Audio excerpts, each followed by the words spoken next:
Hello and good morning, everyone. Welcome to Live at the Waterhole. Yet again, we're starting off at Jamala in Madikwe Game Reserve with elephants, our favorite, at least my favorite. I can't speak for everybody. It's me, Trishala, by the way, and welcome on board. Remember that, as usual, we are live and interactive, so you can send through questions and comments by heading over to our website and registering. Also, if you're watching on YouTube, please hit subscribe so you can keep up to date all the latest and greatest animal happenings. If you want to just kind of keep up with the conversation, you can do that on Twitter using hashtag WildEarth. And because it's live at the Waterhole and here the pace is much slower, you can just sit back and relax. Maybe you're enjoying a cup of tea. I'm enjoying a cup of tea this morning. I've got some Rooibos green tea. And it's looking quite dull and overcast here in Cape Town where I'm sitting. So, having the opportunity to escape into the African bush for a little while where it looks nice and sunny is very welcomed. We've got some zebra as well. Everyone looks like it's a nice, easy, quiet morning. Now, yesterday we had tons of elephants. I mean, over 100 here at the Jamala Waterhole as they were coming in and out. There were just so many. And they really, I was about to say, no, they didn't damage the waterhole, but they were rolling around so much and they made such a splash that I think there's only a few pockets where they can actually drink anymore. But it was so much fun to watch them. So much fun. Now, apart from Jamala, here in Madikwe Game Reserve, we also have Okukuyu in Etosha National Park in Namibia, also King's Camp in the Tembavati, and of course the Juba Waterhole Camp up in the Sabi Sand. And then a little later on at about 12 midday South African time, we're going to be joined by Africam and all their glorious cameras. So we're truly going to be spoilt during Live at the Waterhole.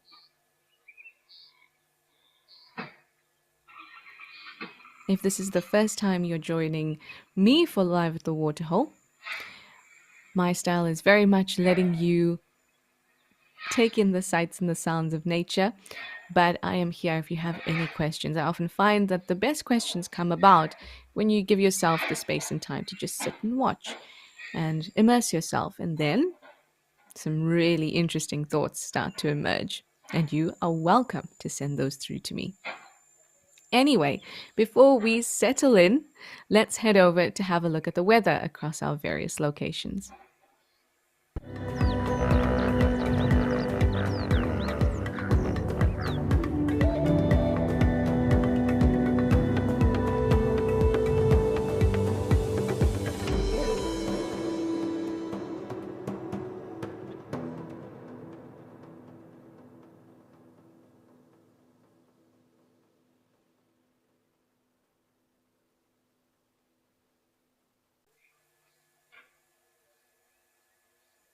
Yes, those are proper summer temperatures pretty much across all the locations.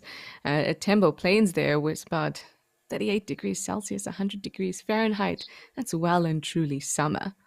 Now, in most of the wild spaces in southern Africa, at least, we really only get wet season and dry season. In fact, this goes for most of Africa. We don't really experience spring and autumn as a season. Just kind of feels like we go between summer and winter, and summer being for the majority of for South Africa being the rainy season, and winter being the dry season. Where I live here in the Western Cape of South Africa, however, it's the other way around. Winter is the rainy season and summer is the dry season. So changes are happening across the country. Here where I am, the rain has started to stop finally, even though yesterday it did rain a little bit. And the temperatures are starting to pick up. So it's going to be drier and warmer as we go forward into summer. But up here,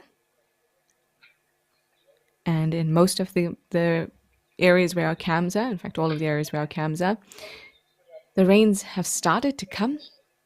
We're entering the wet season, and the bush is going to start to change quite drastically.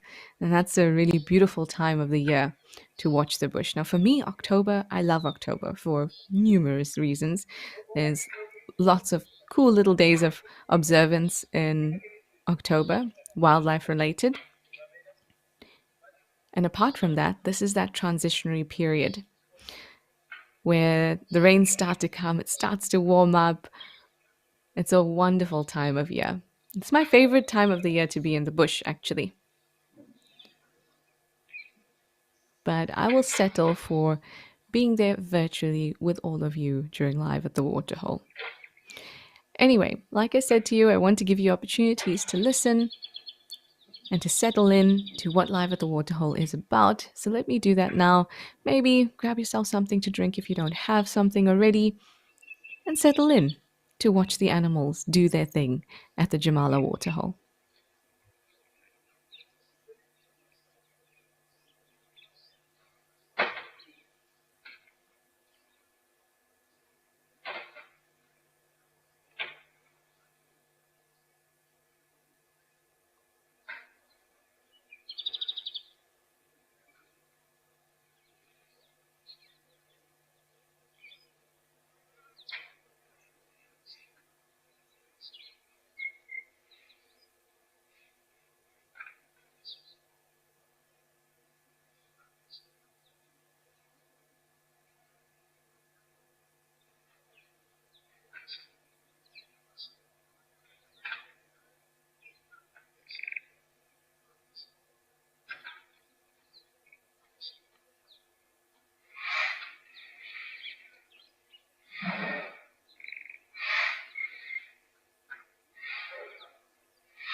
Ah, Lenny!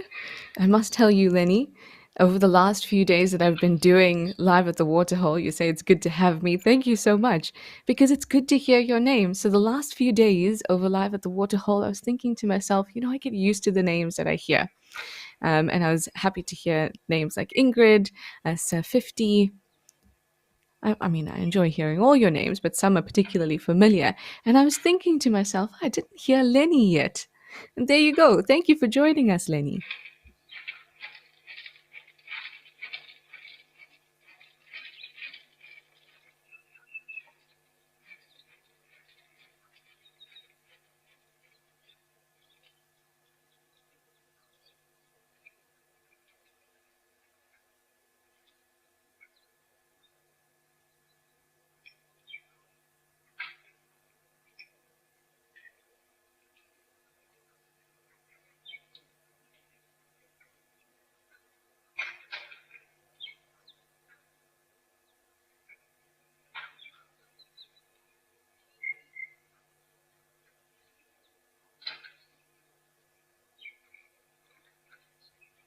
A reminder again that there is renovations happening at the Jamala Lodge, so you will occasionally hear those construction sounds. I honestly thought it would be done by now, but we know how those things go. It can take forever sometimes. Some more elephants are just coming in here, but we wanted to quickly head over to Okokuyo in Etosha National Park because it's getting busy at that waterhole too.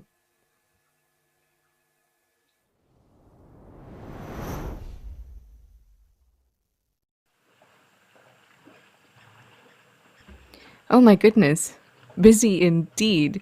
Busy with all the usual suspects. But it's so nice to see animals congregate in this way at this waterhole. So we've got springbok right in front of us. Over on the other side, we've got a lot of zebra. And just on the other side to the right, there's some gemsbok as well. Now here at Okokuyu, thankfully they aren't construction sounds, but because this waterhole is very close to the camp, you may hear human voices occasionally. But this is a wonderful waterhole to sit and listen.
Those sounds just go straight through you.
I often get asked about why animals seem to move right into the water here at Okukuyu, and you can see that the gemsbok, or South African oryx, is getting right into the water. In fact, both of them.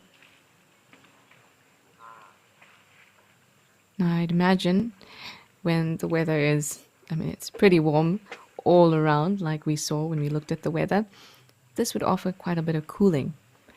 The soft underbelly and the undersides, or the insides of the legs, those areas, the skin is really nice and thin. So that means that if it cools those areas, like getting into the water, then the blood in that general vicinity will cool and then circulate around the body too.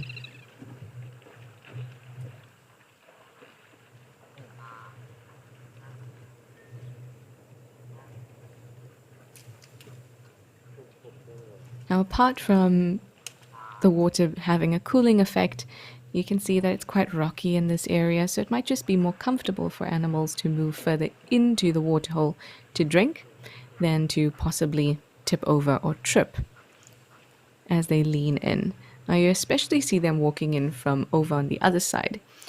Here in the area closest to the camera, you can see it's a little more sandy, and they tend to not go in too far from this side, but from the sides to the left and the right, and then over on the other side where it's nice and white, those rocky spots, they tend to move into the water to drink.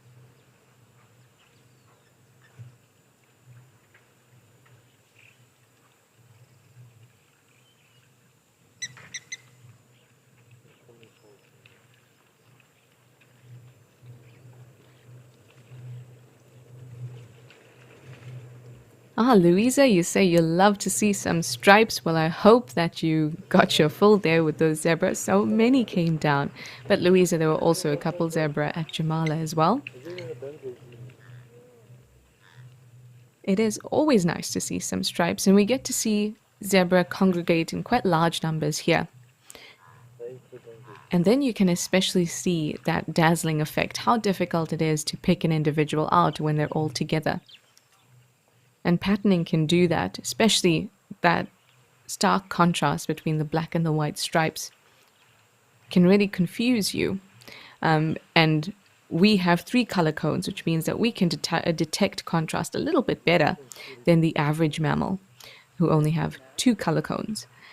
So if you imagine you're a predator and all these zebras come down to the waterhole, it's going to take you a minute to figure out who where one starts and where the other ends.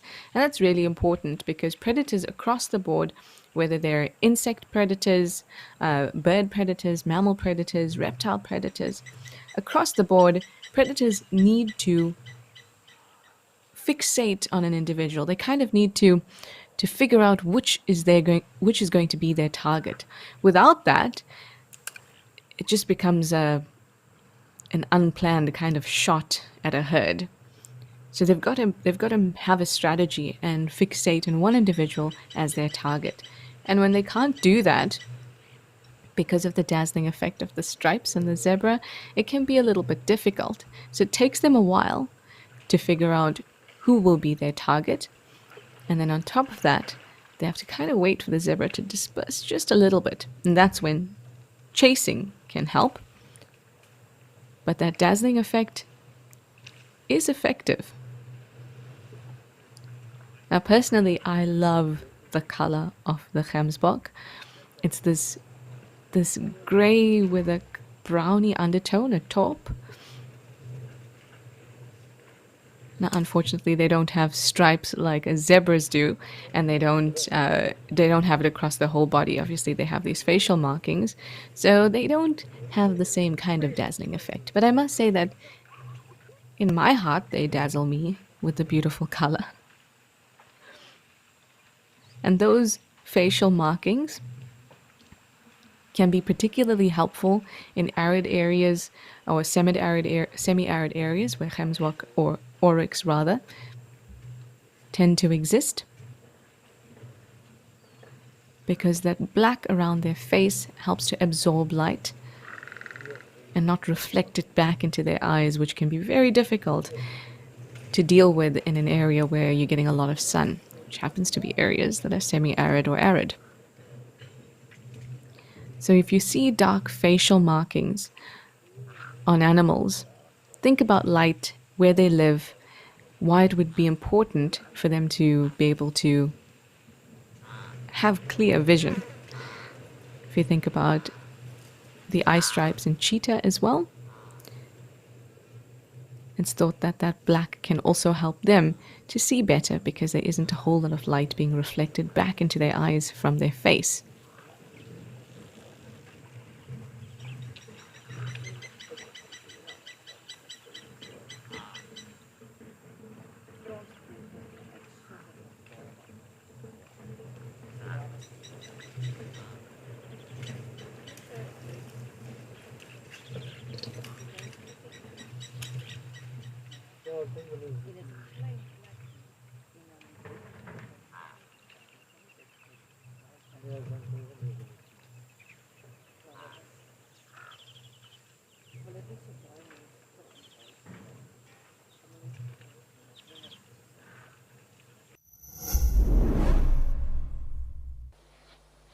Welcome to Africam, your window to Africa's wild spaces. Immerse yourself in the captivating sights and sounds of nature. With our high-definition cameras, you'll feel like you're right there, in the heart of the action, where every moment is a surprise waiting to unfold. Join our global community of wildlife enthusiasts as we witness nature's drama unfold in real time.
Louisa, there's more stripes coming down for you too.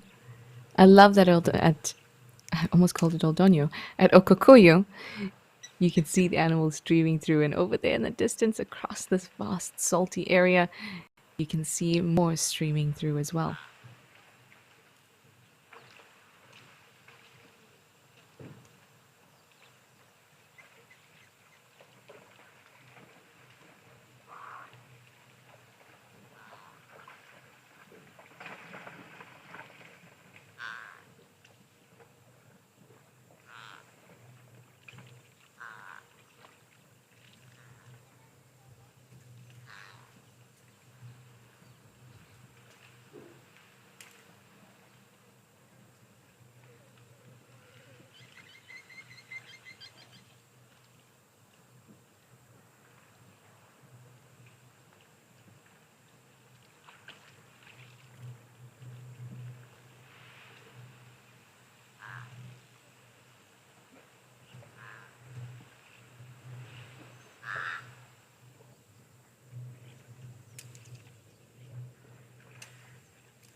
Hi, Lenny. You'd like to know when the Abdom storks might come back to Okakuyo? We really did have such wonderful sightings of them, and they'd come in such large numbers and be a permanent fixture around Okakuyo when they are around. Now, Abdom storks are intra-African migrants, but non-breeding migrants, and they mostly arrive around November. So I guess in about a month, maybe we'll get some early arrivals.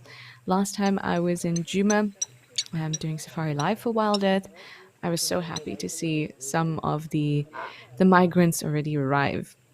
I was delighted by a Classes cuckoo or two, and also the Wahlberg's eagles had come back. So the ball is definitely rolling, and I would keep an eye out in the next few weeks, but typically it will be closer to November.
Hi, K22A. This is such a sweet comment. You say your grandson is 2, and now when he wakes up, the first thing he says is, "Put on the water hole, Nan." And he sits watching us for quite some time. That's so lovely. Hello, grandson. Thank you for spending time with us and also with all the animals in the African bush. I'd love to know which is your favorite waterhole. And remember, you can ask Nan to send questions if you have any. Thank you. This is so sweet. Now I'm going to ask about you every time in the morning during Live at the Waterhole.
I think from the 4 cams we start with, Okokuyu, for me, I love listening to the sounds here. It's very gentle. Another really good cam for listening to more active sounds is the Juma cam. But at the moment, there's not too much going on there. So we're going to head back over to Jamala and Madikwe Game Reserve. Hopefully, the elephants are still around.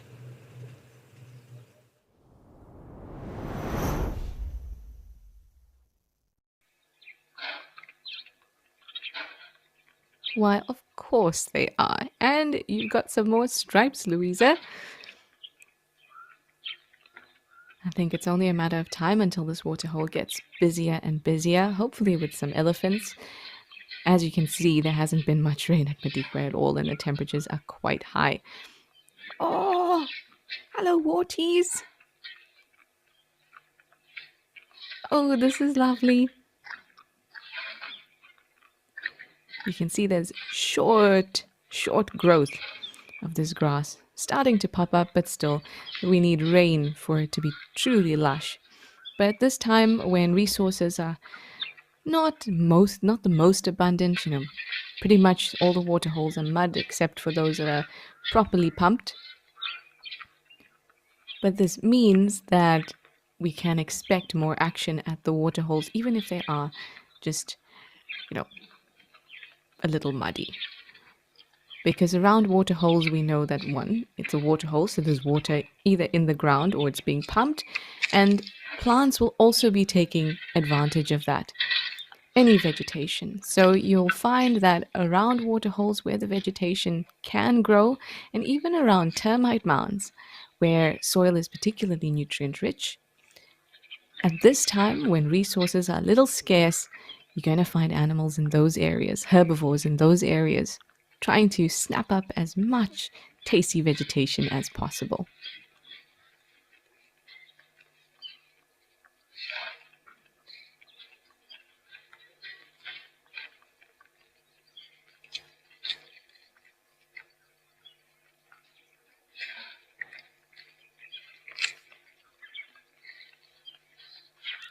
Yes, we've got a trusty buffalo too. The buffalo is chilling exactly at the spot where I always think there's a buffalo. Can you see just behind the buffalo, or in front of it rather, there's a dark spot? I always think it looks like a buffalo. But now we have an actual buffalo in that spot.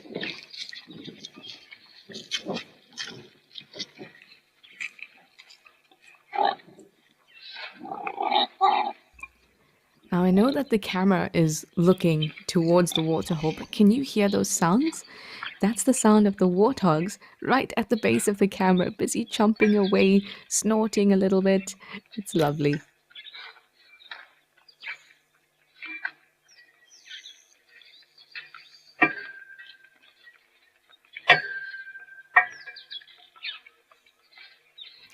That, however, is not the sound of the warthogs. That's the sound of some clinking happening during the renovation there at the lodge.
If I was so close to the construction sounds, I would also be promptly moving away from them. Now, I think that they're going to have a bit of a wallow, so let's have a closer look if we can.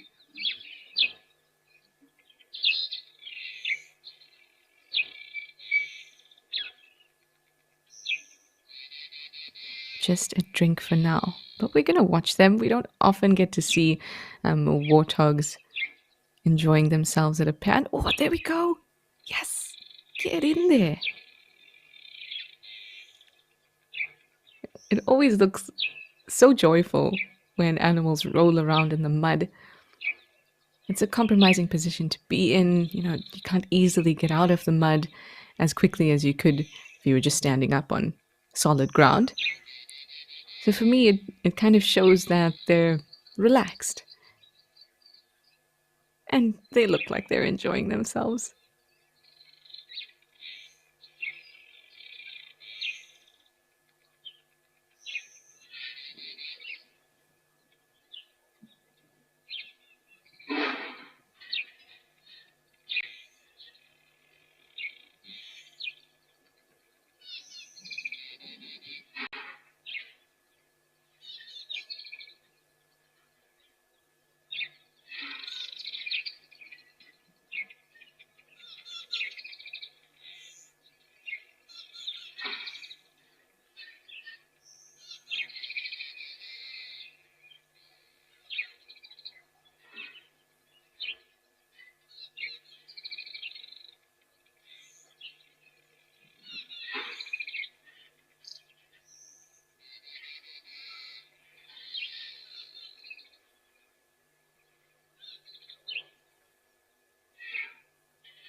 Wally, absolutely, you say spot on. Fun in the mud. So much fun. I mean, it almost makes you want to go and join them, doesn't it? Just looks so good. And look at that one scratching under its face as well. Oh, getting all those bits nice and muddy and cool.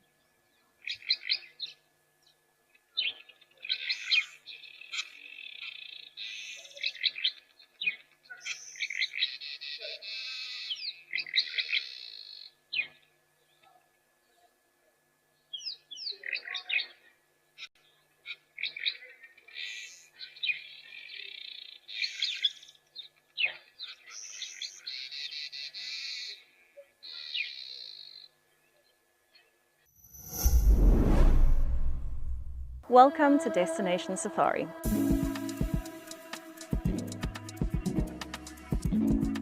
This evening, steeped in history, we are going to be exploring Leonbosch Country House and Shearers Lodge.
Do the same when you're controlling the cameras. Well done, Zoomies, for teaching me.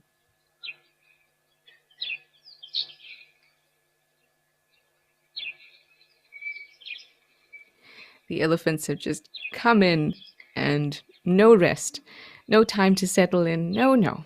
Time to go crazy. Look at that group, so close to each other, kicking up that mud, throwing it on themselves. Oh, such fun. The little ones on the ground. This is stunning.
Hi, Sia. That's an excellent question. You'd like to know why is that one in the background alone? Since Sia's looking at the one just to the right there, slowly he'll come into focus. So that individual looks like a bull, whereas the rest of the elephants we're seeing are females and their offspring. So it's a breeding herd. He is definitely a bull, and he just showed us why. He's got an additional appendage in his undercarriage. So bulls, you can see that these two were talking. That female just came out and she's looking towards the bull. The bull is not sure if he can join. Maybe he's a younger bull. If he gets closer to the camera, we'll be able to tell better. So, especially younger bulls, ones that have recently been cast out of their herd, maybe they're only, in their late teens, early 20s. See, she doesn't like that he's coming through. So they can be very forceful, trying to test all the females around because they're inexperienced. They're not like the older bulls that know how to make their way into a herd, things like that. So he was waiting, possibly communicating with that female, wanting to know if it's okay that he can come through. There we have a little calf that's slipping and sliding, can't get up. Oh no. Might be a little bit of panic soon. Oh. So basically, because he's a bull and he doesn't belong to this herd, he was being cautious about approaching them. Possibly because the cows in the herd had said to him, hey, just please go over to the other side, or something similar.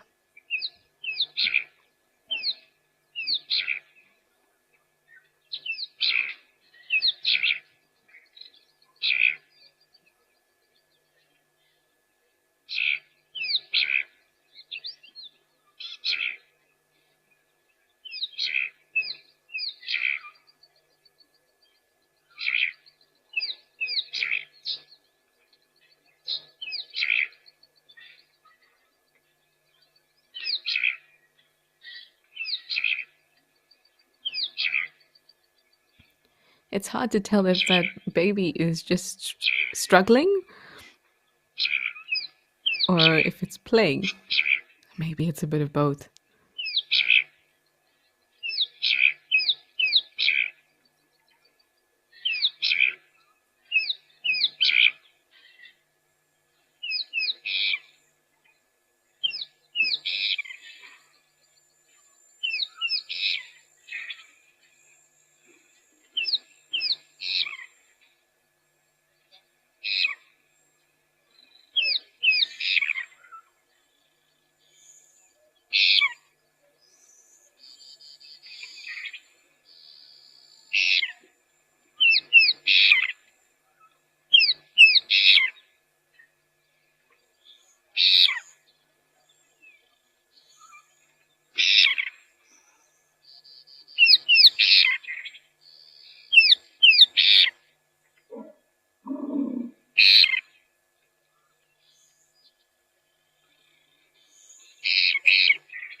Hi, Julia. You say that it looks like there's a really healthy population of elephants here. It really, really is. Um, I think the last consensus, it was something like 1,200 elephants. Remember that Madikwe Game Reserve is a closed reserve, but I can't even remember when that consensus was. It would have probably been a couple years ago, and it would have steadily increased since then. And I suppose the issue, and I don't like to call it an issue because when we have fenced game reserves, I'm not a massive fan of fenced reserves, but at the same time, I know it's for the protection of the animals. It would be nice if there were corridors to lead them into greater spaces or drop fences between reserves, things like that. But elephants have a slow growth rate. They have low generational time, so the time between generations, and their birth rates are low. So that basically means that they give birth every, say, 5 years, because they have maybe even 7 years. So there's 2 years where it's the gestation period, or almost 2 years, and then the young calf still needs to be weaned, which is between 3 and 5 years old, and it's only after then will she be able to get into estrus again. So there's a lot of time and effort that goes into elephant generations. And coming back to the so-called problem is certain areas can only support a certain number of animals, and elephants are big animals, so it means that they need a lot of space. So in a confined space, I mean, Madikwe is huge, it's 75,000 hectares, but it's still not enough for the continuous increase in the population size of elephants. So the population is very, very healthy at Madikwe. You'll never go a day without seeing an elephant. It's hard to even go, an hour without seeing an elephant when you're out on game drive. But it could potentially cause a problem for the environment or the habitat, because there needs to be a balance, like everything in nature.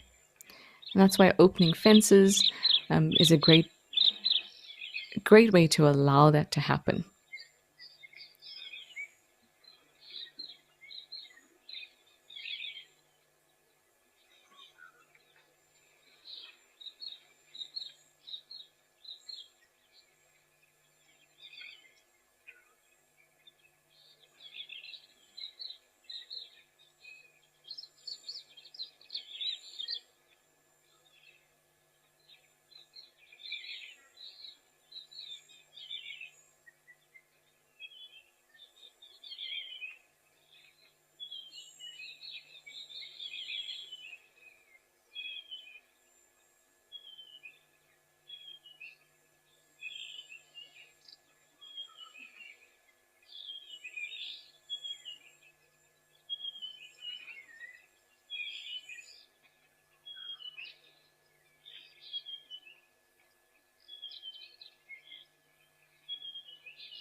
Attention all WildEarth fans. It's that time of the year when the sun rises earlier and sets later. And WildEarth is shifting show times. From October, our daily sunrise safari is moving an hour earlier, Live at the Waterhole is moving an hour later, and our daily sunset safari is moving half an hour later. Don't miss a moment. WildEarth, it's in your nature.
The sound of the construction is getting a little harsh.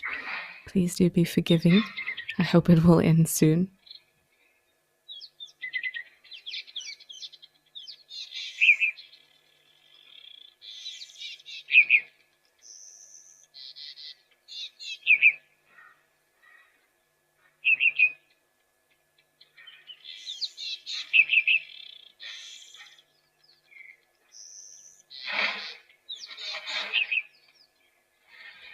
Despite the sound of the construction at the lodge, the elephants don't seem to mind at all.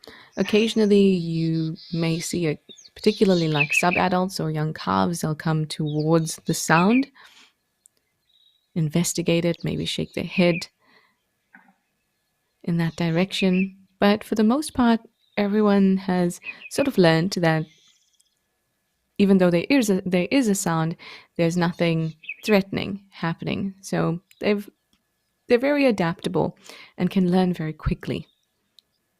And that goes for pretty much all mammals in the bush.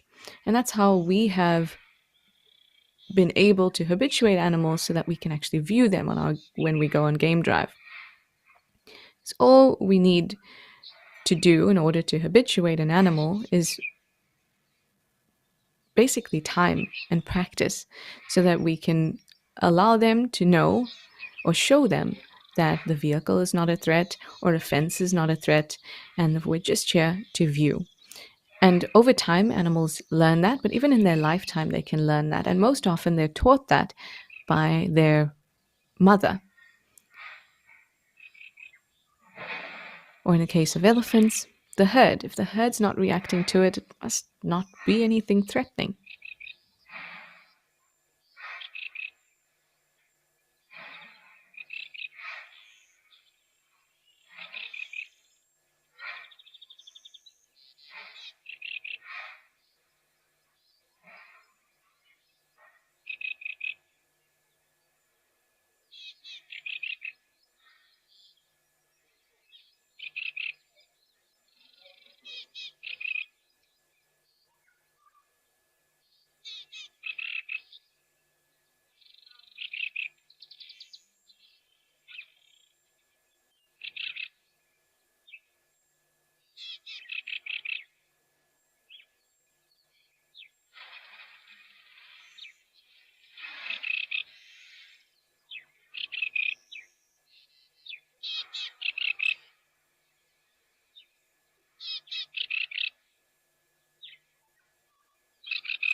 Hi, Stephen. You'd like to know if I know of the oldest elephant recorded.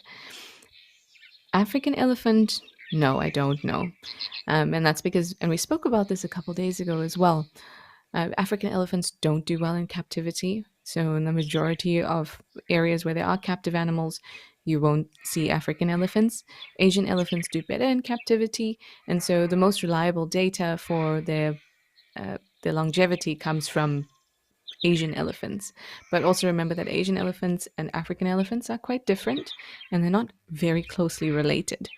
But for Asian elephants, there was an elephant named Vatsala, or perhaps even still. I don't know if she's still alive now, but this matriarch, last I saw, was about 105 years old. Now, obviously, in captivity, conditions are very different. Once your teeth are worn down, there's somebody to feed you, and they can change the diet in order to suit your needs.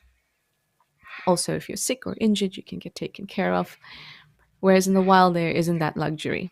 And also, it means that in the wild, it's more difficult to figure out how old an elephant is unless that elephant has been, collared from the time it was a youngster, where there was a good age estimate made.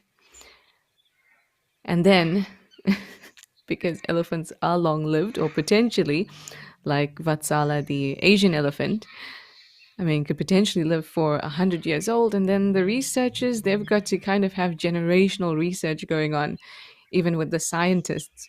It's going to be kind of your grandfather's research or something, and keeping tabs on that same elephant. So it becomes really difficult in the wild. Whereas in captivity, it's a lot easier to understand the longevity of animals. So for Asian elephants, yeah, Vatsala, 105 years old. There may be others since then. This was one I remember from a little while back. But with African elephants, I don't know what the record is for the age of an African elephant. Typically in the wild, we're looking at between 55 and 65 years old. And there could be some that are a little older than that. Obviously, I'm just saying on average, that would be the age group where we're looking at, an age bracket.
Sometimes the cameras do have minds of their own. I promise that's not us doing that. But who knows, it might just pick up something incredible over on the other side while we're busy looking at the elephants having a drink there. Or, well, both having a drink. There's one having a drink of milk and others having drinks of water.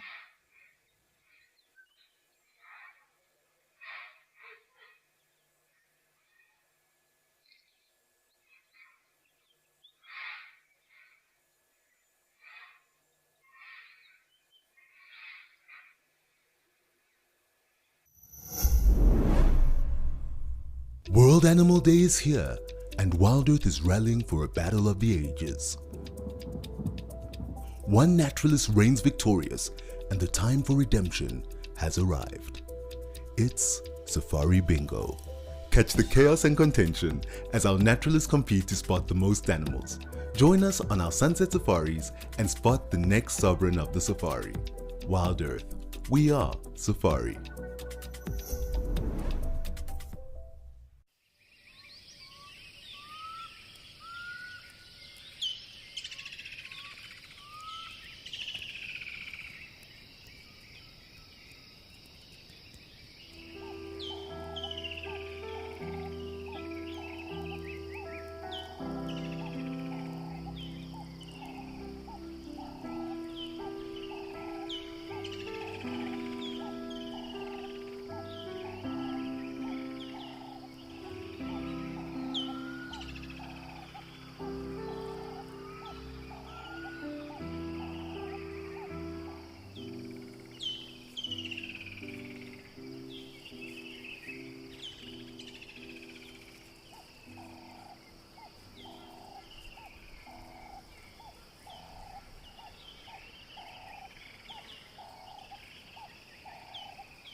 It is such a pleasure to spend time with elephants at a waterhole or any animals, and particularly it is a pleasure to share it with all of you because I like being part of the puzzle that helps to keep people connected with nature, which I think is a privilege and also something that we all deserve if we live on this planet, is to be able to connect with nature.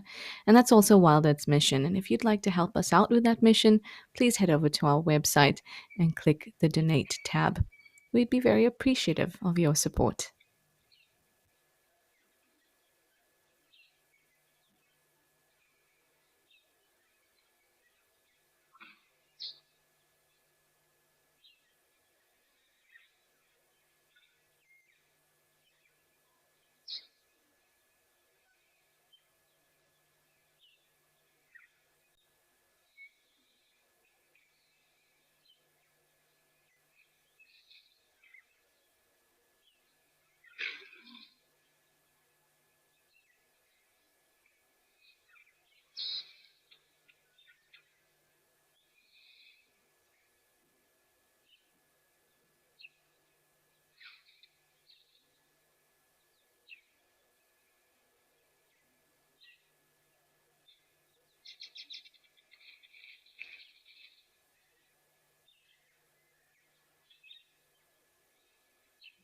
The herds that we've been seeing here at Jamala and Madikwe Game Reserve, we've seen or the breeding herds rather, we've been seeing quite a few calves, but this herd looks a little different. Their smallest calf is the smallest we've seen so far. It's really nice to notice these things because there are many herds in the area. But also remember that elephants are not territorial, so they'll just move through the entire reserve, visiting various waterholes.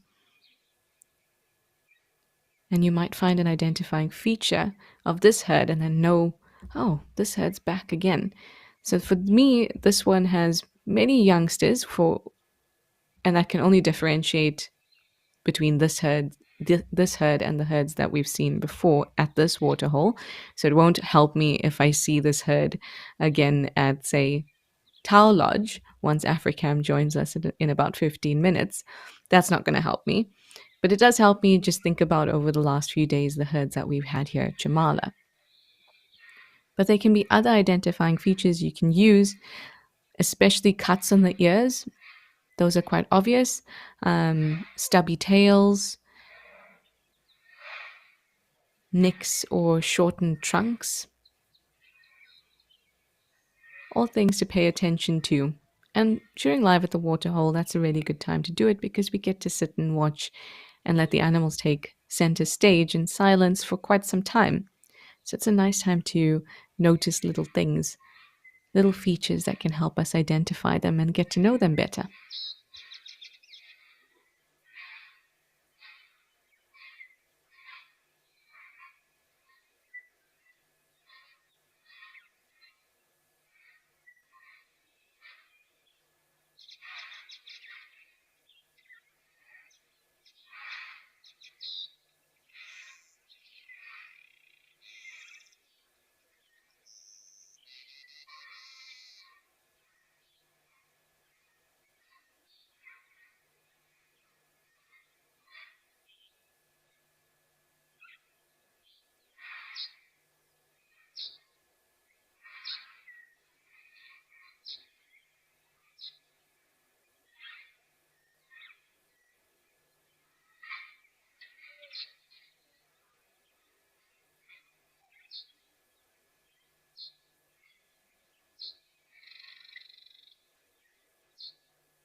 We've entered our last hour together.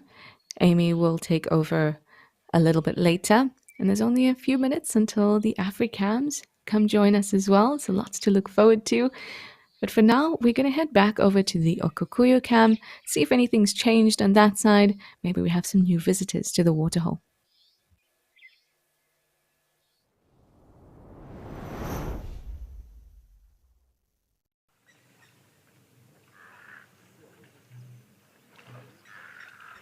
The usual suspects still have the springbok, still have some klemsbok, and the zebra as well. But my eyes was so adjusted to watching Jamala there, you know, the red and the striking blue, and the elephants, really large animals. When it came to Okukuyu, everything felt so small and dainty. But that's just our perception. And that's also what I love about Live at the Waterhole, especially once the Africams come on board, is that we have so much variety in habitat and in biodiversity across the different cameras, and even, you know, the shapes of the waterholes. Oh, that's a classic example of how herd animals will take their cues from anything around them. If one animal trips and that causes a sudden movement, everyone will flee. It's a survival instinct.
Welcome to Africam, your window to Africa's wild spaces. Immerse yourself in the captivating sights and sounds of nature.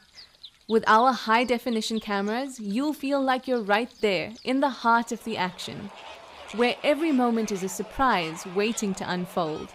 Join our global community of wildlife enthusiasts as we witness nature's drama unfold in real time.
Hi, Spas.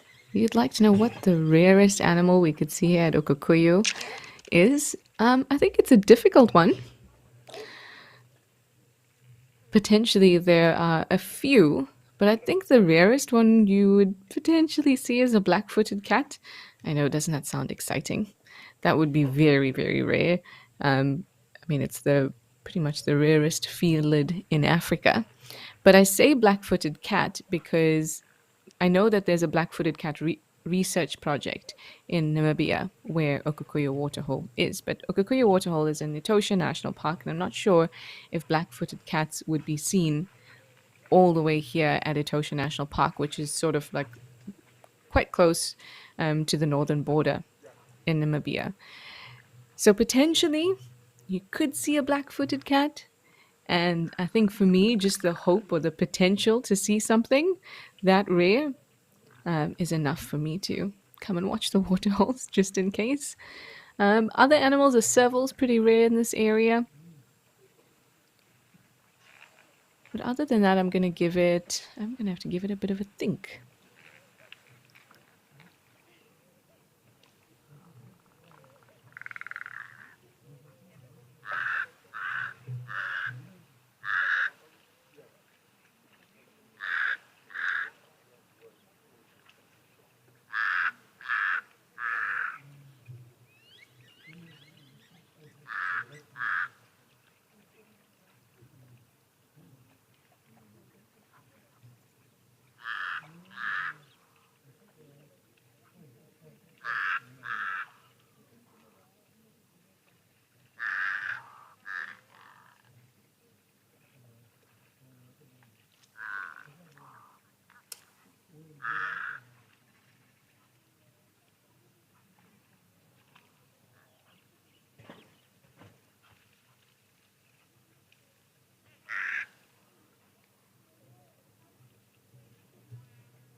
Yay! It's that time where we welcome Africam on board for Live at the Waterhole, and we get to experience a whole nother set of amazing static cameras at various waterholes across Africa.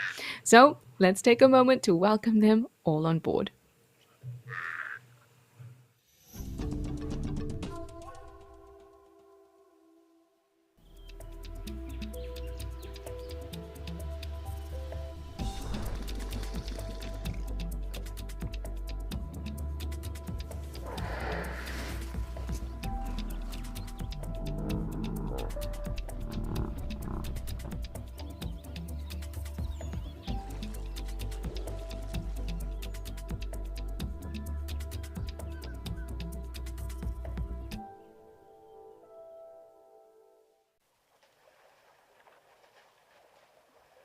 And we're back, and we're at Africam Tower Lodge in Madikwe too. We've been spending time at Jamala Waterhole, which is way down in kind of the southeast of Madikwe, and now we're here at Africam Tower Lodge, which is in the northwestish section of the reserve. And we have elephants. Knew it.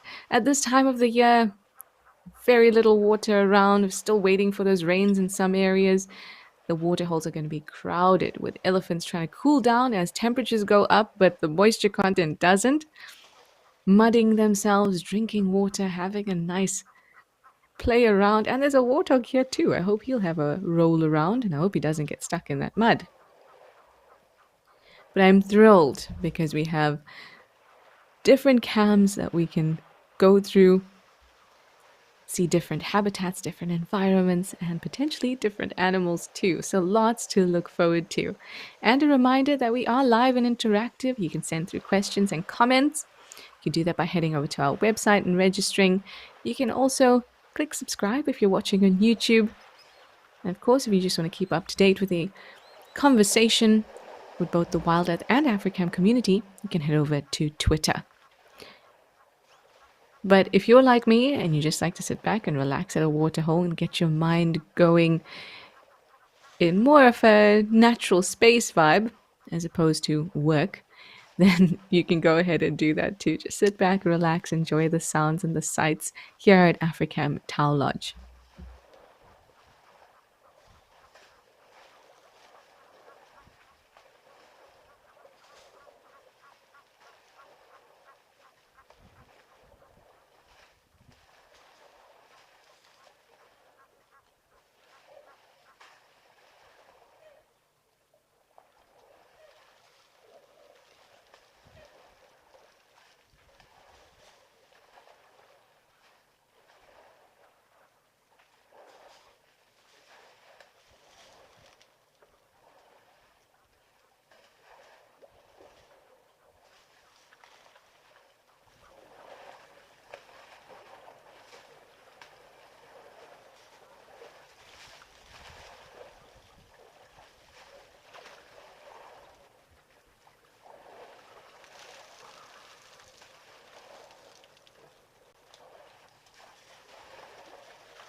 Welcome to Destination Safari.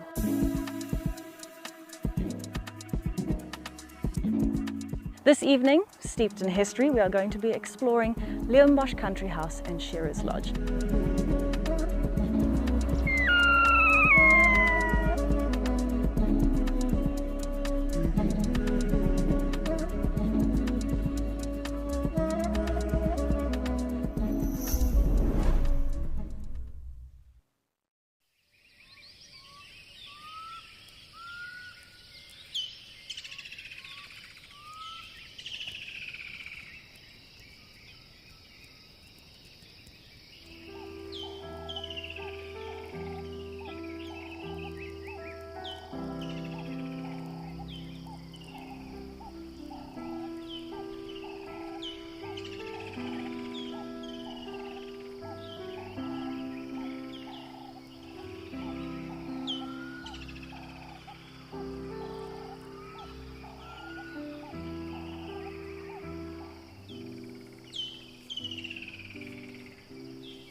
We're back over at Okukuyu. Just had a little glitch there over at Africam Tal, but I'm sure it'll be up and running in no time.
Oh, we've got a nice close look at the zebra as well as some kudu coming down as well to have a drink.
I do love listening to the sounds at Okakoyo. It's so lovely and peaceful, but there are a few cameras that I love the sound at even more, particularly the Old Donyo cam up in Kenya. So let's head over to see what's happening at that pan.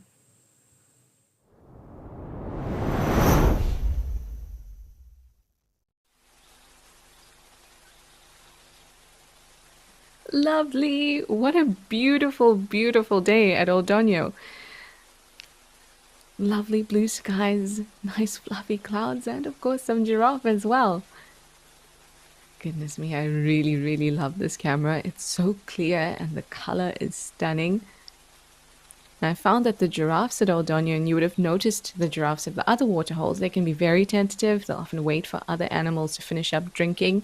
But the giraffes here at Old Donyo, because this waterhole is quite small, they're not as afraid to just kind of push their way in. At the moment, there's no other animals for them to compete with.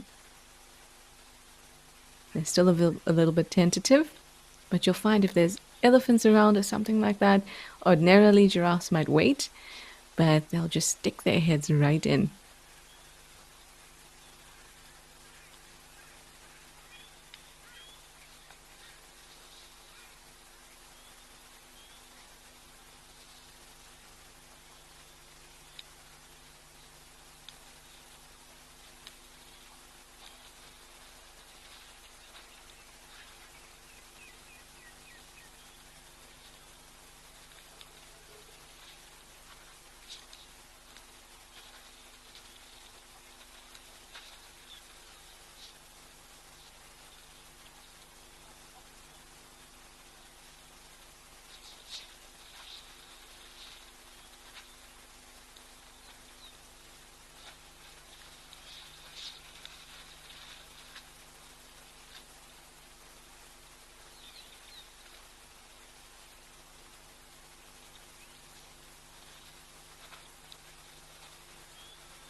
There we go. Made it down for a drink and some more sunshine has popped up. I just love this waterhole so much. So if you don't know much about the Old Donyo waterhole, it is incredibly productive. And it's in Kenya. It's kind of nestled somewhere between Tsavo and Amboseli National Park. And the Old Donyo Lodge is run by Great Plains Conservation.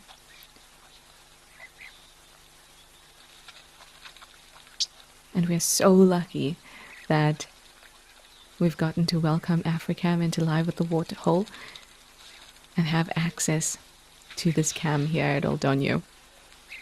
And my favorite thing about the Old Donyo Lodge camera, well, the Old Donyo Waterhole camera, is that at night you get to see striped hyenas, or at least one striped hyena. It seems to be the same individual that comes through. Now, to see a striped hyena is a dream for me. But at the moment, at least I get to see one virtually through the Old Donyo camera.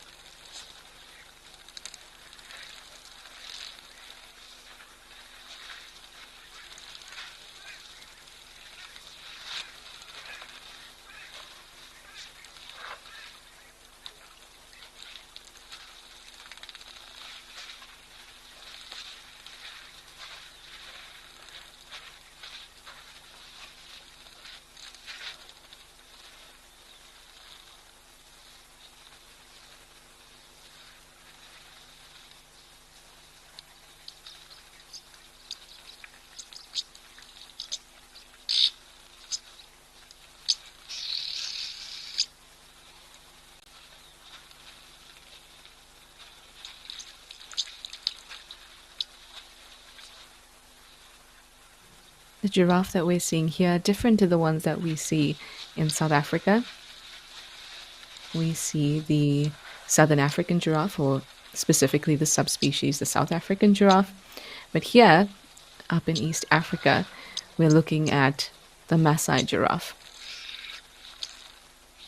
I wonder if you can see any differences. Sometimes it's really difficult. In other giraffes, it can be very obvious. But the majority of the time, it can be a little difficult to figure out which giraffe you're looking at, especially since it was thought to be one species with several subspecies, and since then, more research has gone in, and we've actually figured out that there's 4 species with their own subspecies. But you kind of have to rely not only on the visual kind of the coat pattern and the shape and the color or the size, you got to rely as well on the area you're looking at.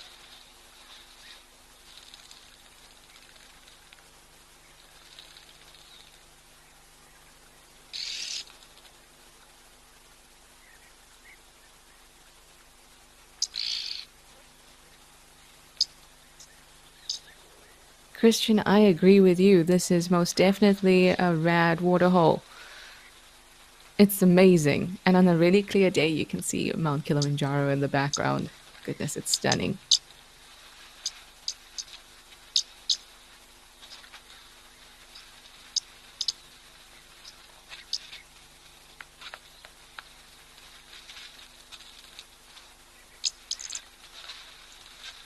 So I said that when we're recognizing or trying to recognize different species of giraffe, we can best rely on the area. But the other thing that you can see with a Maasai giraffe is that a lot of the blotches or spots, but more like, you know, rectangular blotches, they have quite a few breaks in them that kind of make them look a little flowery. And that's one thing to look out for that's very obvious with a Maasai giraffe. But you might even see that in Southern African giraffe, you get blotches like that too. So that's why I say it's not terribly reliable. But you do see it over more parts of the body and more often with Maasai giraffe. Kind of like jagged and irregular edges to each one of the blotches.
Attention all WildEarth fans. It's that time of the year when the sun rises earlier and sets later. And WildEarth is shifting showtimes. From October, our daily sunrise safari is moving an hour earlier. Live at the Waterhole is moving an hour later, and our daily sunset safari is moving half an hour later. Don't miss a moment. WildEarth, it's in your nature.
Doesn't this look unreal? Getting so nice up close and personal with this giraffe. You can see he's got bald ossicones from all the fighting with other giraffes or other males. The hairs on the top start to get fewer and fewer and fewer as they get older. And they end up quite bald. You might have also seen just the edge of Kilimanjaro in the background as well.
Oh, the sounds when this giraffe was drinking was just phenomenal. That's the other thing at the Old Donyo cam is the position of the camera nice and low gives you this unique perspective, but you also can be very close to the sound.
looks like we have an eland coming as well.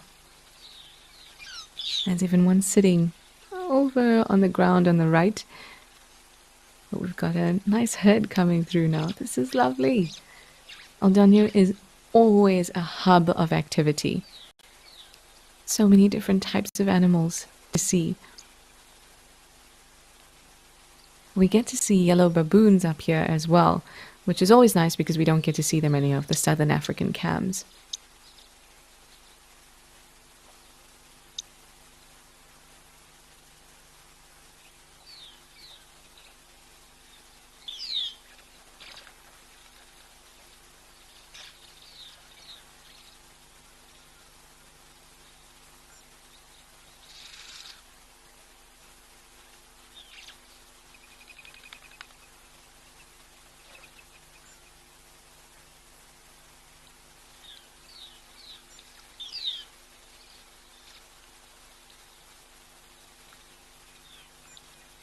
This almost doesn't look real. So clear, so vivid.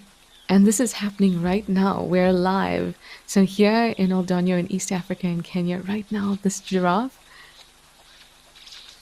just finished off his drink, and we've gotten to share his presence and his beauty with the world. I love this.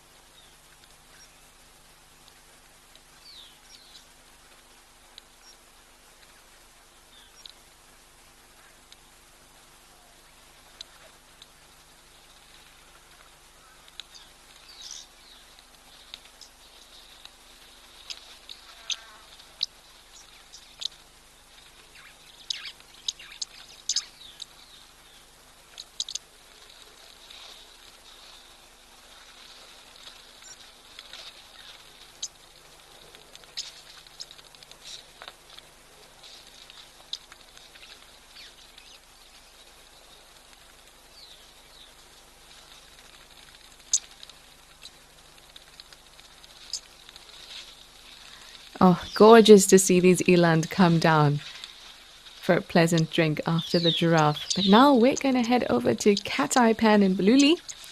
There's another Ellie coming down for a drink.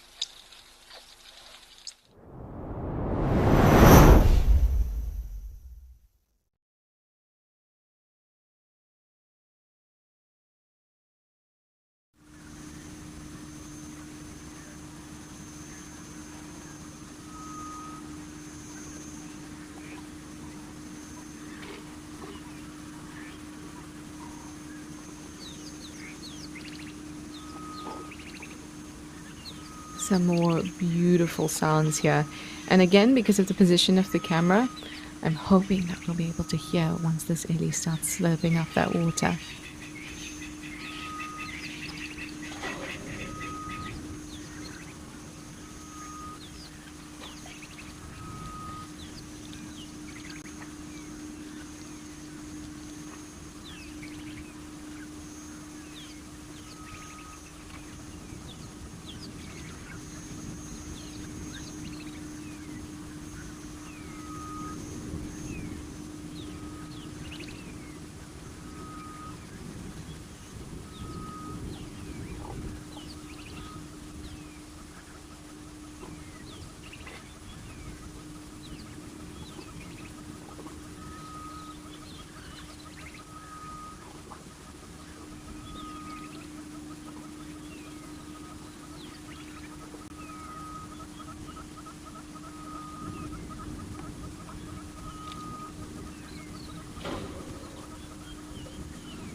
Bululi is a lovely reserve.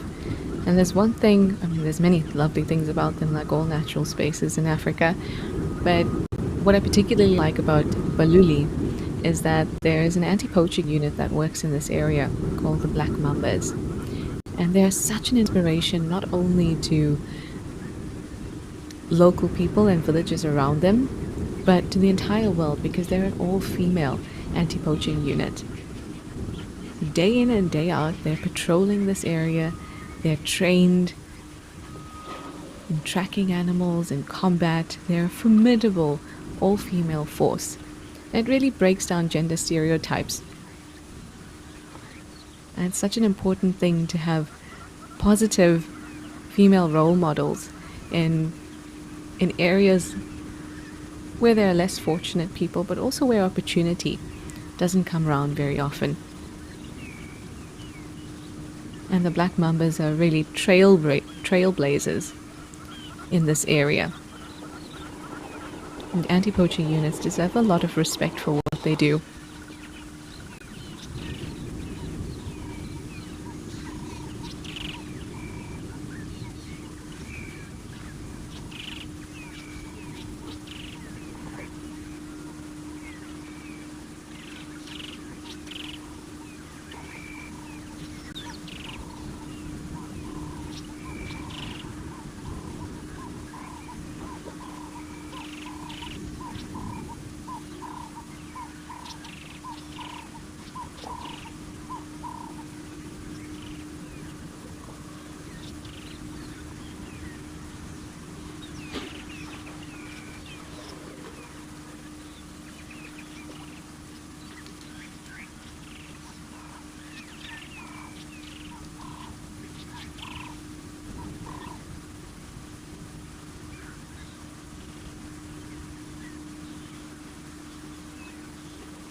Hi, peace to ya. You reckon you could go to sleep with these beautiful sounds? I know. I could really do that too.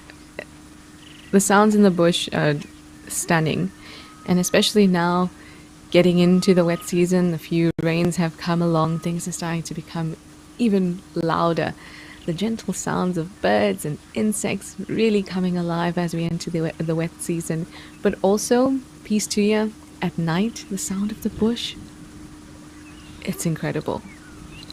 When I'm in the bush on site, each night, especially when I hear a fiery-necked nightjar and a scops owl at night, just makes me feel amazing.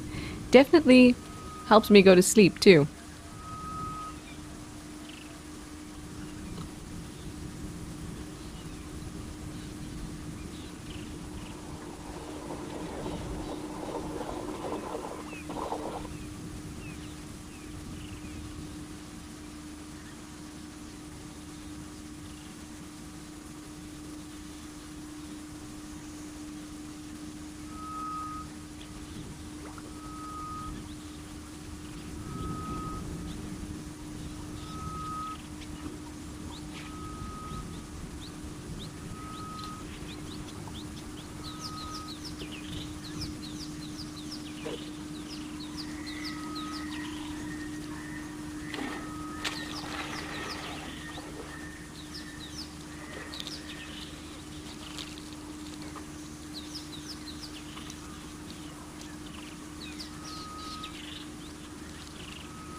World Animal Day is here, and WildEarth is rallying for a battle of the ages. One naturalist reigns victorious and the time for redemption has arrived. It's Safari Bingo. Catch the chaos and contention as our naturalists compete to spot the most animals. Join us on our sunset safaris and spot the next sovereign of the safari. WildEarth. We are Safari.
The light is a little harsh, but at least we're getting a nice close-up.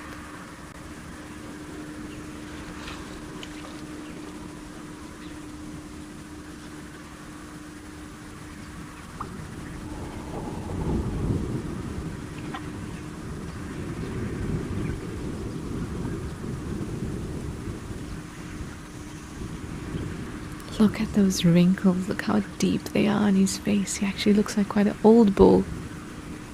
You can see there's parts where his skin is sunken into his head.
I love listening to the sounds of the bush, and I think that this morning, for the first half of Live at the Waterhole, we really were very lucky to get so many wonderful sounds to help us really pull into the experience of being in the African bush.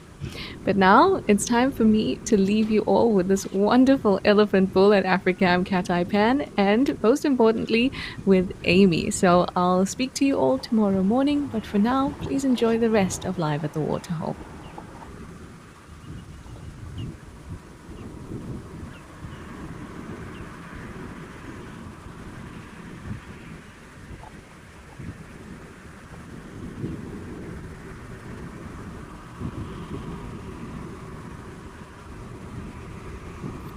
Thank you, Trish, and hello, everybody.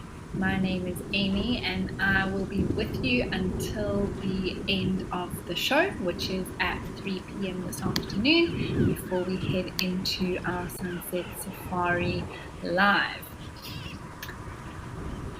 Well, it sounds like there has been more elephants today, but that is wonderful, as well as some giraffe I saw drinking at Oldonyo earlier. But how beautiful is this scene? Just a beautiful close-up here of this majestic elephant bull having a drink here at Cat Eye Pan. It's actually a chance for us to really have a look at the details that make up this elephant. For example, the ear. We often think of the ear of the elephant being the large piece that we see flapping, which it is, but actually where the sound goes in is there's a small opening. If you follow that bone from the eye heading up the temple, you can just see a slit there at the top left of the screen, and that's actually, oh, that was a very accurate splash behind the ear. Good spot to put some cool water with all those veins passing through the ear.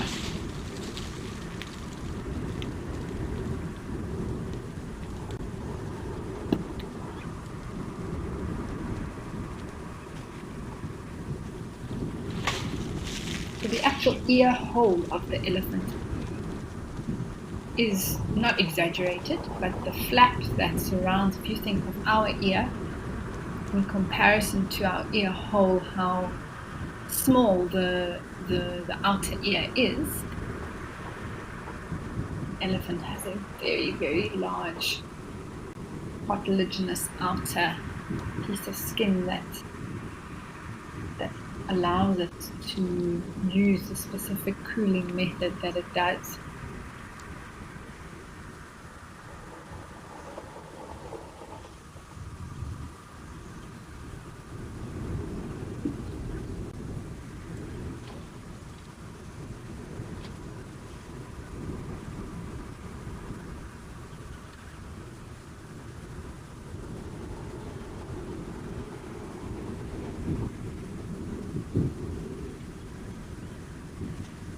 Trish was mentioning the wrinkles of its face. Just have a look at those wrinkles on the top of its back and shoulder, just behind the ear. How deep they actually are. And just the way the sun is falling on this elephant, it really is highlighting that.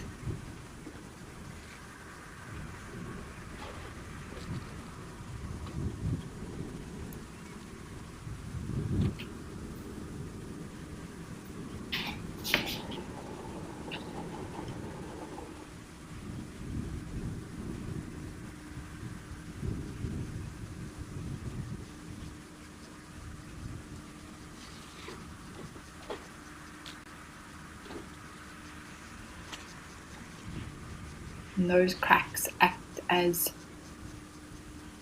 extra absorption ability, where the moisture gets held in those cracks for a lot longer than the rest of the skin, keeping the elephant cooler for longer.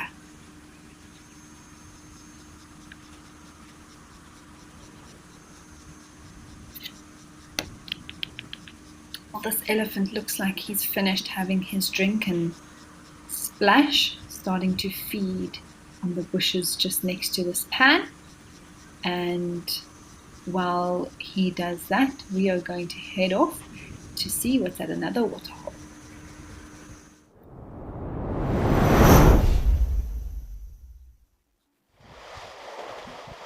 And we are back at Tau Lodge. How wonderful to see the elephants here as well.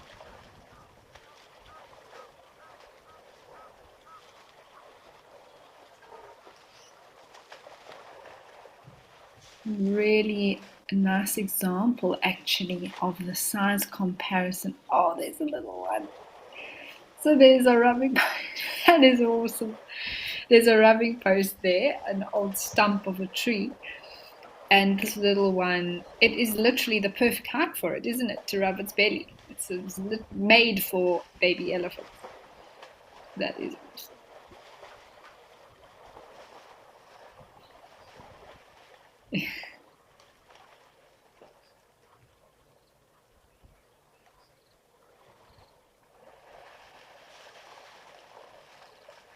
It must have been pretty chuffed with that, actually. It's the perfect height for in between its legs.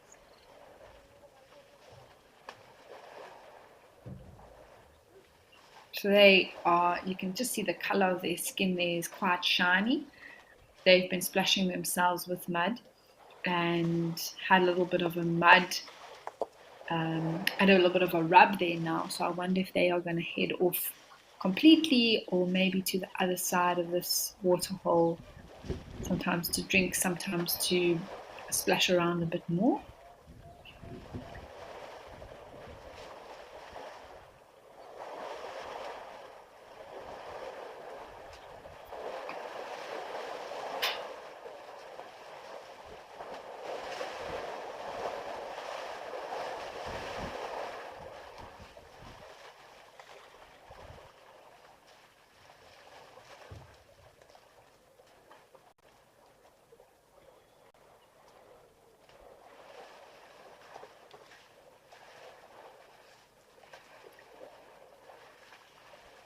I think they've just moved beyond the trees. There's some elephant bulls hanging out, just chilling.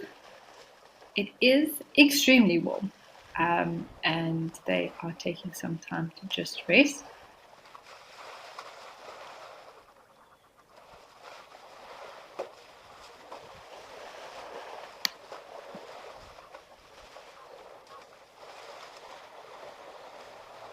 Oh, there we go. I thought this might be the case, that those elephants were heading over to join some of the others in their favorite mud wallowing spot.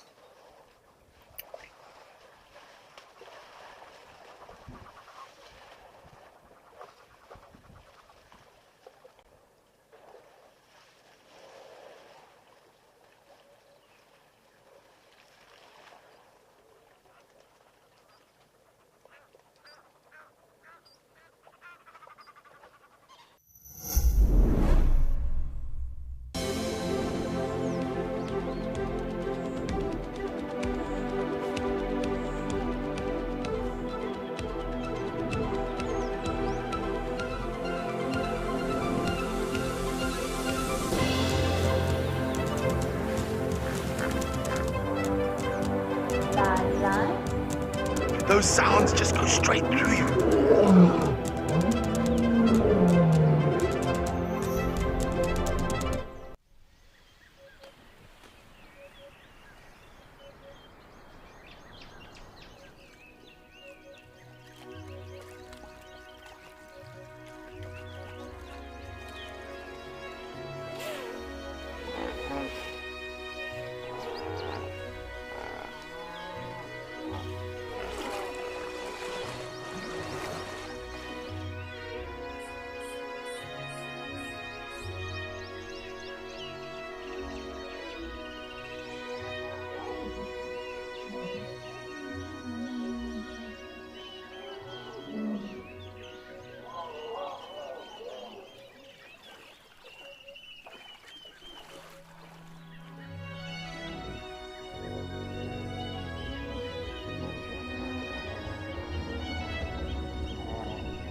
it'll be interesting to see what happens with these two very big bulls approaching now.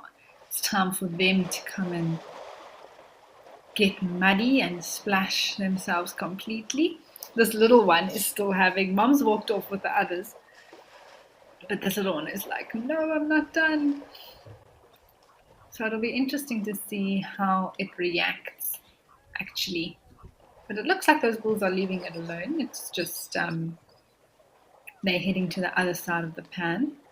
This one's still enjoying itself very much.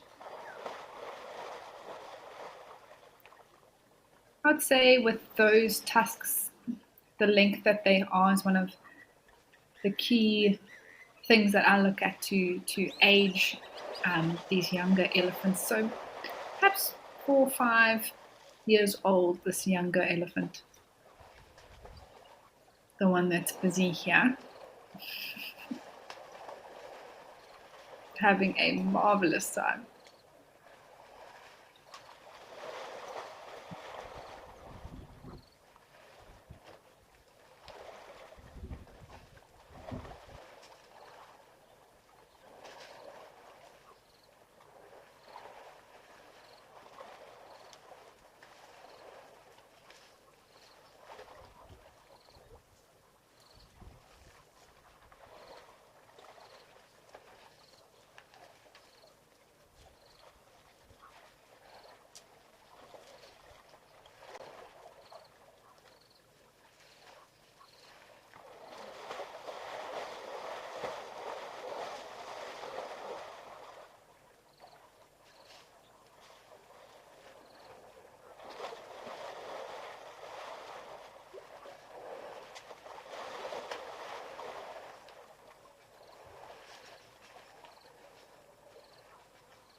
Annette, hello, it's nice to hear from you. Thank you so much for your comment. You say that this little one is so cute. Oh, absolutely. It is just, it's old enough to really know what it's doing now with its trunk and legs and everything. It's learned how to be an elephant, but it's still small enough to be super cute with everything it's doing. Oh, there we go. We're having a look at those bulls now, which have come down to the water. Also starting their mud wallowing. It'll be so nice to watch them actually and see. The other day we had 2 go down completely in the water and play, and it was just wonderful there in those exact same spots. There's a few too many of them to do that now, but perhaps 2 of the younger ones might stay behind and continue to mud bathe and have some fun.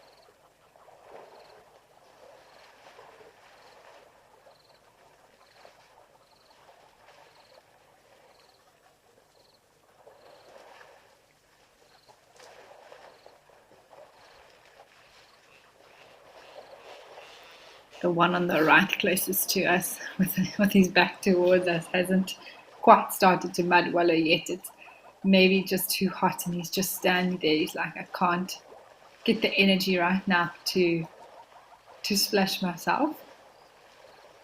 But I'm sure he's going to start soon.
Another elephant coming in from the left-hand side there. I love watching the dynamics, the interactions, especially with a group of bulls. You can start to work out a bit of the hierarchy, especially with so many. It's very interesting to see those dynamics. There would be one that is the oldest and the most dominant out of them all. That one on the left, I think it may have been the one that was standing in the background as we watched that small herd come across to do the mud wallowing. Does seem very large. Just have a look at that size of the head, the way those temples are sunken in just above the eyes there, how broad his face is between the tusks.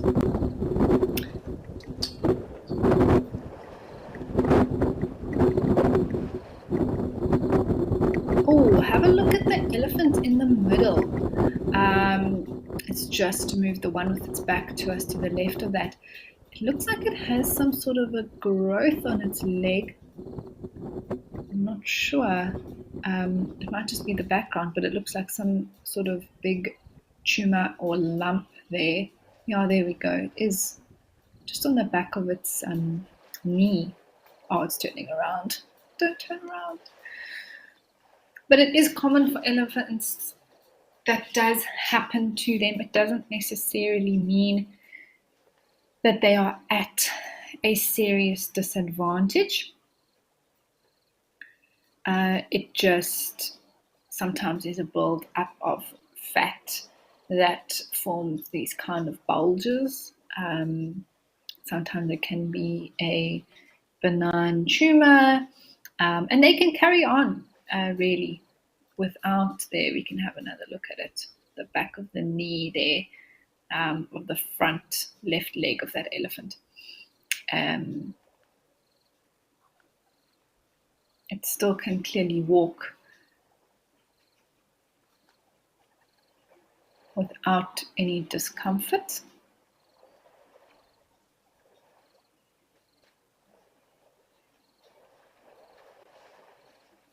There's the one getting out of the water. If you haven't spotted it yet, it's got a round lump there at the front of its back left leg.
Yes, there we go. It looks very hard.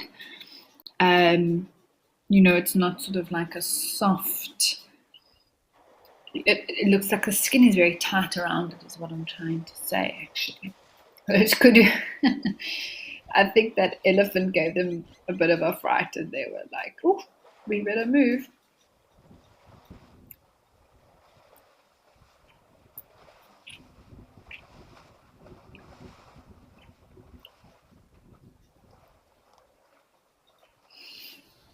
Okay, well, it's been lovely to visit Tau Lodge. I'm sure that we may come back here later on in the show, but for now, we're going to head on over to Kenya, to Oldonyo.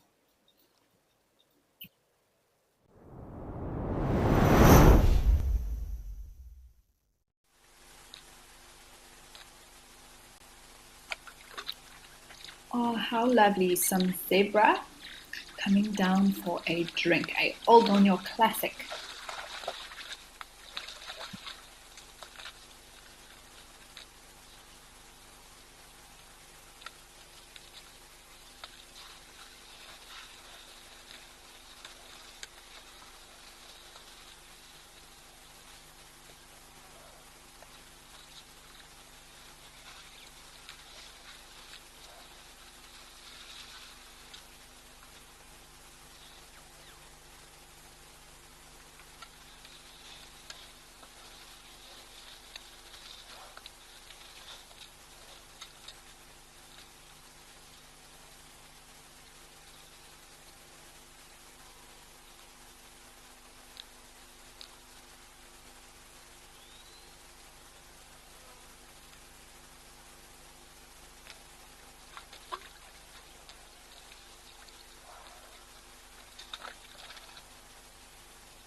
Some eland slowly approaching to join the zebra.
right, well, we have crossed over to Jamala. Apologies, everyone, for a bit of picture breakup there and also cutting out of the feed. These things do happen with bringing you these camera feeds from across Africa. But not to worry, we are here at Jamala and Madikwe Game Reserve with these elephants who always provide us with endless entertainment.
Caso, hello. Thank you for your question.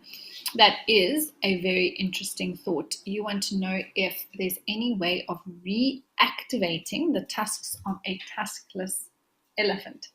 As far as I know, there is not. In a viable way. I haven't heard of that being achieved successfully yet. I'm going to say yet because the world is a marvelous and amazing place, and it is every possibility that someone could figure out how to do that. Maybe they can up their calcium intake. No, I'm joking. But it is an interesting thought as to whether that would be something that would even be thought of necessary to do. Tusks are, I guess, something that elephants do have, but is it necessary for survival? Yes and no. I think that we see many tuskless elephants that are fine, that they can survive. I think it would be more of a disadvantage for a bull elephant that didn't have tusks, just because for a defense mechanism from another bull elephant. But it could get to a pretty good age until there's an encounter where it's unable to defend itself. But it's interesting. As far as I know, no. But that's not to say that idea is not already going around in the scientific community of can we do something that the elephant's tusks can grow back? But if you think about it in a way that as teeth or part of teeth of elephant, that is what tusks are, essentially. That if, as a human, if you lose a tooth, an adult tooth, it doesn't grow back. It's gone. And essentially that would be the same for an elephant, not only if it loses the tooth, but if it never grew in the first place. So one of the ways that they are, I suppose, trying to get more elephants back that have tusks in a natural way would be, to ensure that the likes of tuskers and elephants with beautiful tusks or substantially large tusks are actually located amongst different populations of elephants so that they can breed, and eventually that, the tuskless genes become less and less. But interesting question. Thank you very much for that.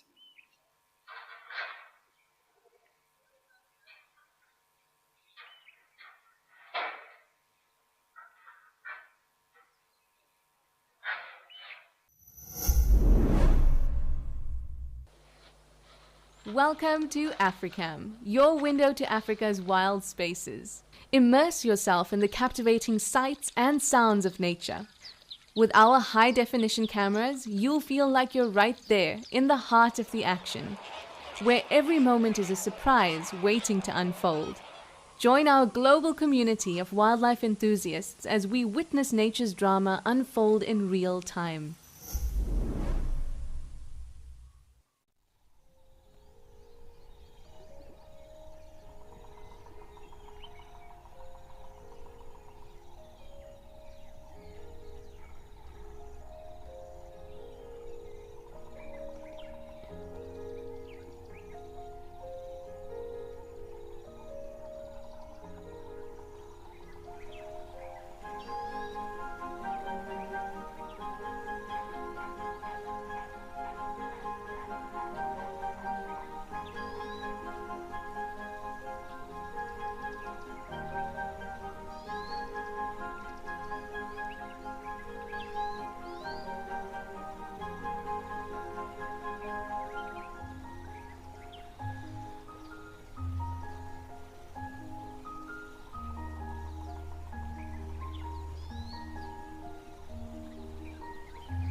There's a little one here suckling.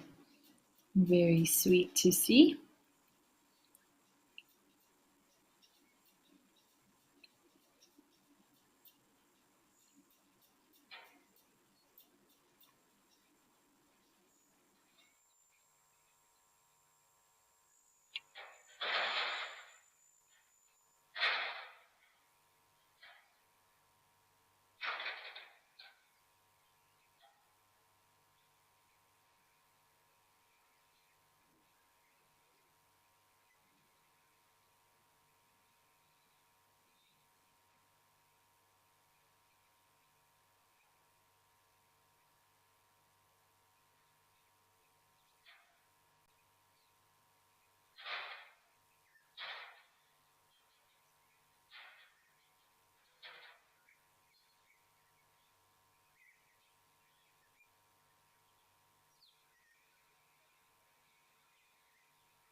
Roland, hi there. Thank you for your comment. You say that you could watch this all day, and 100% I could too. It is so, there's just always something to look at. I don't know how better to describe it than that, but it's peaceful, it's calming, it's entertaining. It really does feel like you're in the bush sitting on a beautiful deck watching, overlooking these elephants at the waterhole. And the fact that it's live just adds that whole other dimension. And it is such a privilege that we get to bring this to you. It is so wonderful.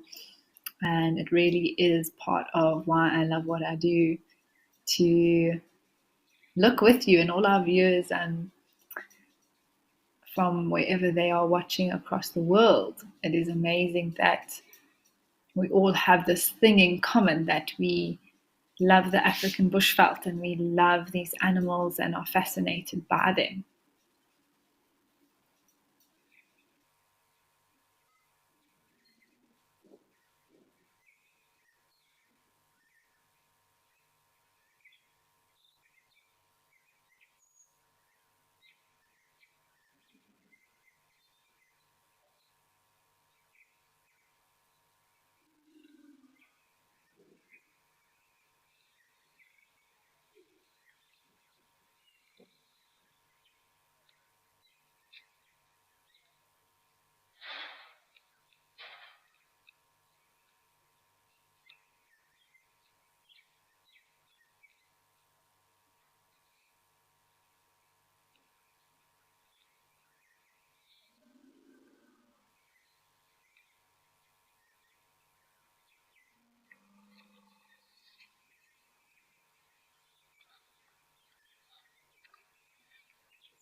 There is a very small elephant there at the rubbing rocks. I think I'm just going to call them that because it's a cool name and that's what the animals do there. Right in the middle of the waterhole. It is very small, easy to miss, but it is having a little rub there. I think mom is just standing in front of it now. You can just see its little tail. But it's very, very cute to watch.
Welcome to Destination Safari.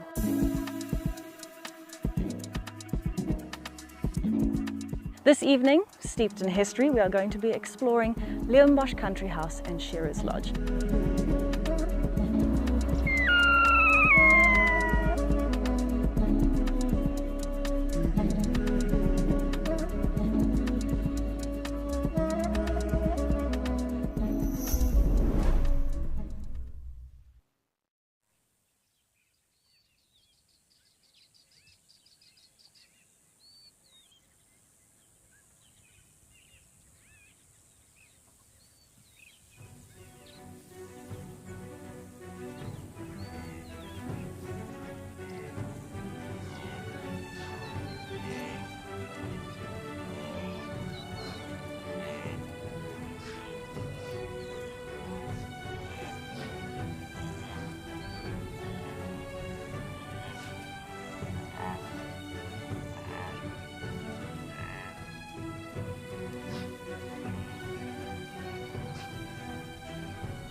Our mission is to connect the world with nature.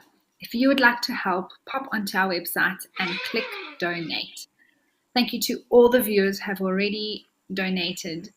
And yeah, if you would like to help us complete our mission, then you can do so by going to wildearth.tv and clicking the donate button.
Well, it has been lovely to watch these elephants at Jamala and just quietly appreciate what they are doing here. I'm sure we'll be back later, but for now, we're going to head over to Rosie's pan with some giraffe.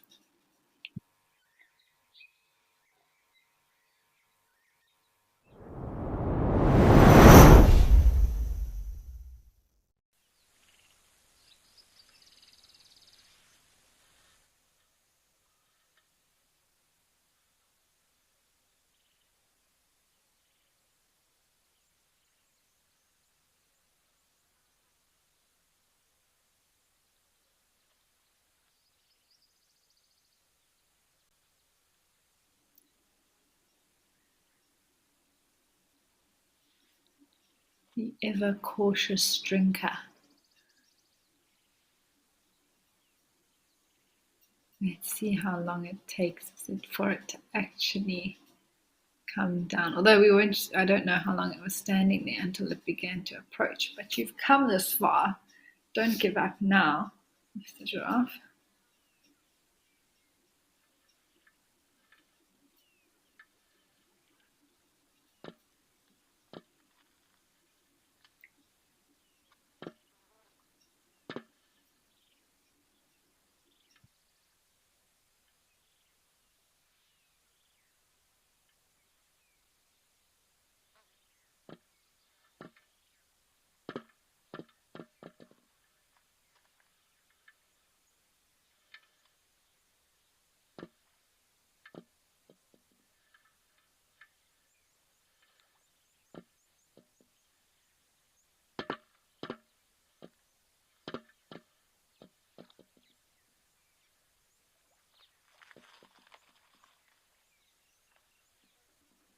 No, come back. You haven't had any water. Absolute classic giraffe. So close yet so far. It may approach again. There's obviously, I did see an impala moving just behind it there, which may have thrown it off.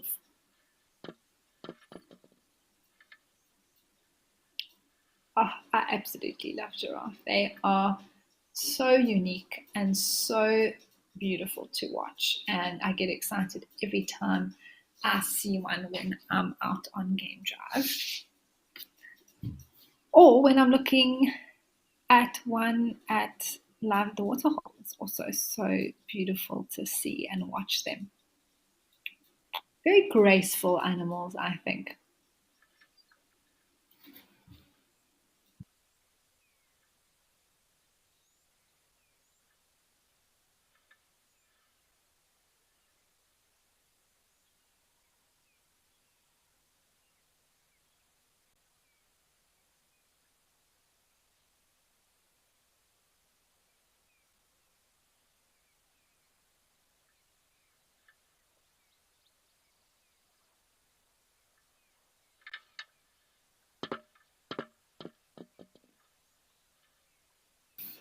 All right, here we go. Attempt number 2.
Success!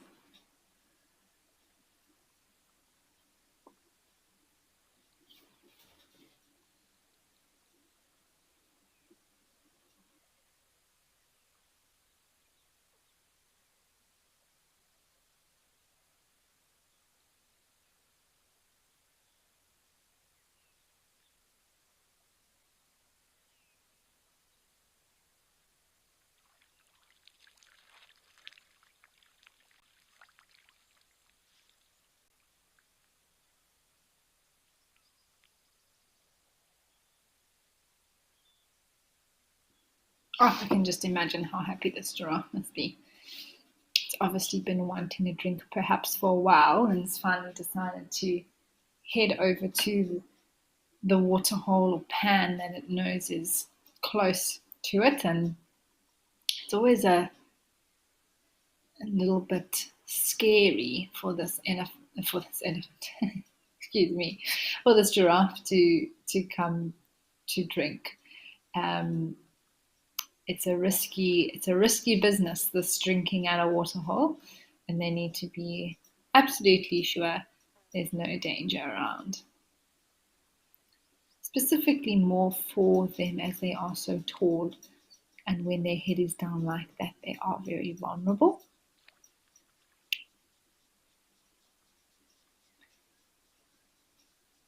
But he has done very well on his second try, and now is actually getting the water that he's wanting.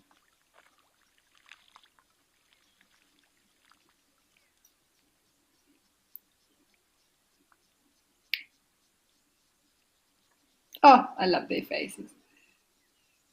So iconic in many ways. Just giving a little lick there, making sure to get all those little drops of water.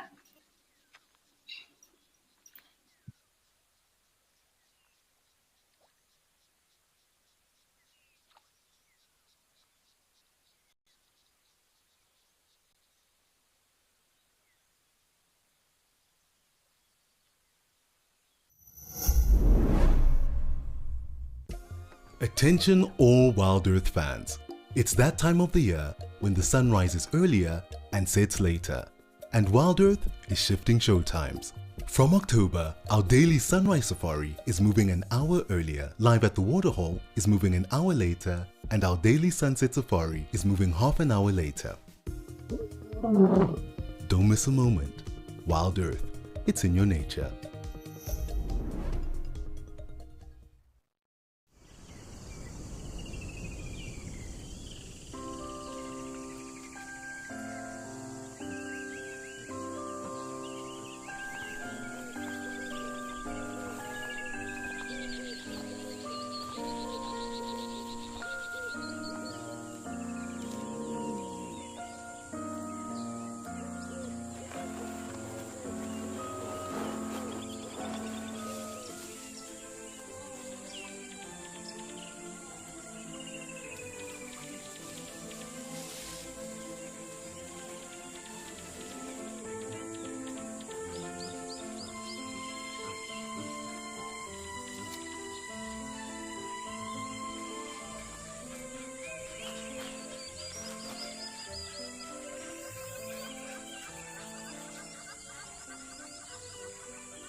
So we have stayed with this giraffe and just followed him all the way through some bushes to where he has finally decided to start feeding. And I can understand why. It looks like a very nice green tree that it's decided to feed on. I would also choose the green tree if I was a giraffe.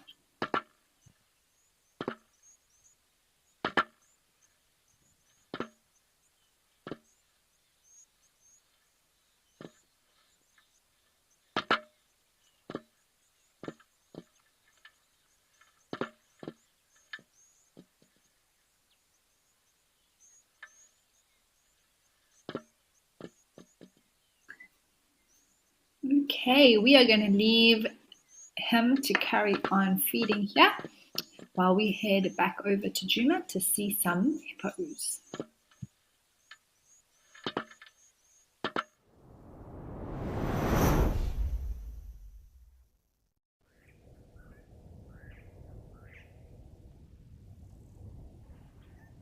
Oh wow, this is very cool, everyone. We have got a hippopotamus and a red-billed oxpecker sitting on its neck.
So you can just see this oxpecker pecking away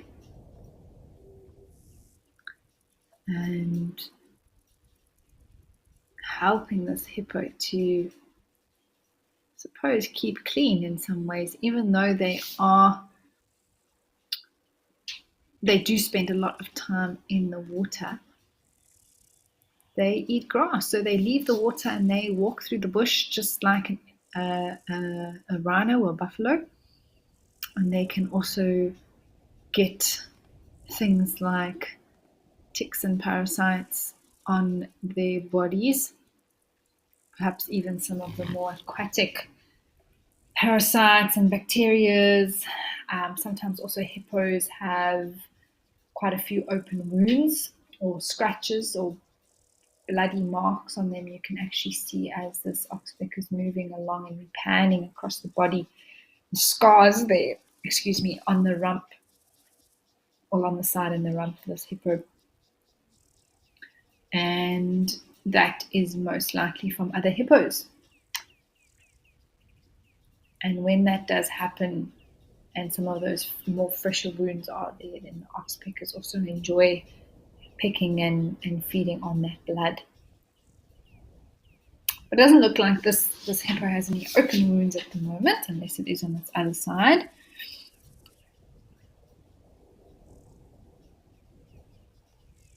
I've also actually seen terrapins doing the same thing as this oxpecker, but from the water, which is also fascinating to see them picking away at sometimes at the sides of the hippo, or even sitting on the hippo as a rock to sunbathe.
This hippo is making me feel quite sleepy, actually.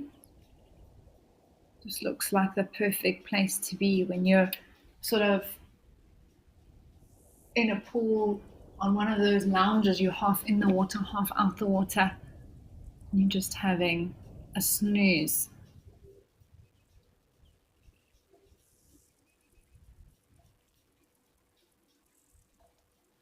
Oh, something interesting I've just noticed. Let's have a look at this oxpecker. Do you notice how, so it's pecking away, and then when it's standing still, it's leaving its beak open there like that. There's not like it needs that to breathe. But what it is doing, and we often see, if you notice, the next time you look at one of these smaller birds, when it's very, very warm, similar to that of crocodiles, actually, they do a similar thing, for a variety of reasons. But in this particular case, this bird is opening its bill like that to allow the air flow to go over its tongue and cool down the inside of its mouth.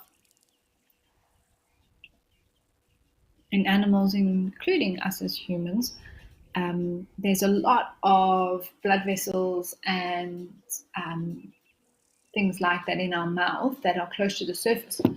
And so if you can cool down the inside of your mouth, sometimes it's simple as sucking an ice block, it immediately can affect the rest of your body and make you feel cooler.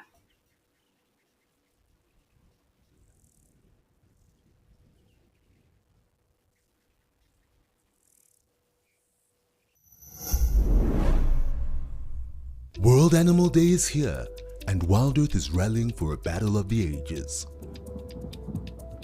One naturalist reigns victorious, and the time for redemption has arrived. It's Safari Bingo. Catch the chaos and contention as our naturalists compete to spot the most animals. Join us on our sunset safaris and spot the next sovereign of the safari. WildEarth, we are Safari.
All right, Lenny, I've just confirmed what I have told you, that the hippo's tusks do grow throughout its lifetime. Its other teeth don't. They are set, like molars, for example. But those tusks do grow. And I actually just read that because they do this, which is what I was saying, that there must be some sort of a mechanism that does file them down or keep them at a certain size, because otherwise they would just grow unchecked, and that would be a hippo wouldn't be comfortable with that. They would need to, it wouldn't fit inside its mouth, and they may grow a deformity within the jaw if they weren't. So those hippos that are in captivity actually have a special file which their handlers use to keep them at a certain length.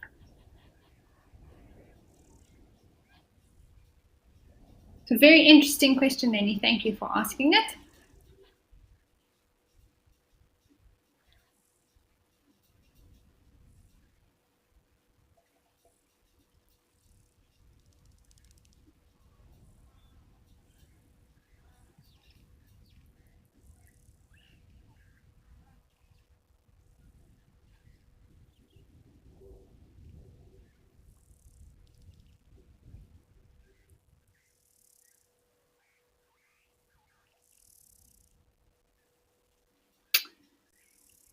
Okay, well, this has been fun at Juma. Very cool to see that.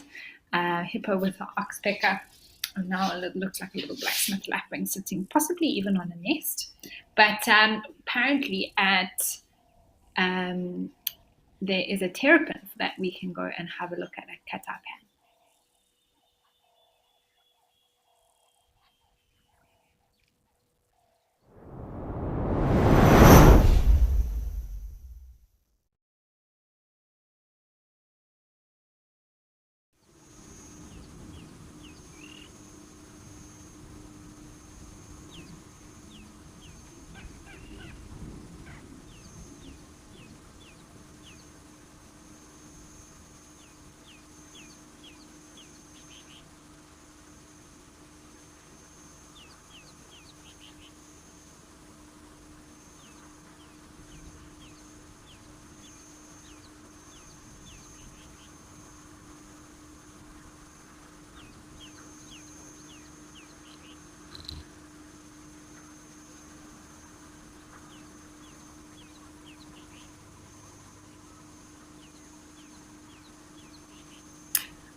Well, this terrapin is really enjoying the sunshine, isn't it?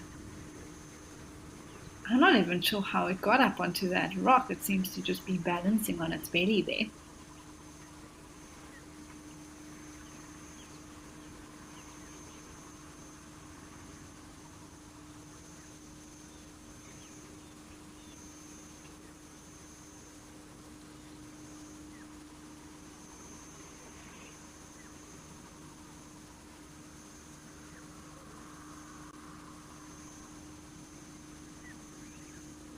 And so a terrapin is, of course, a type of reptile and does need the sun to warm itself up.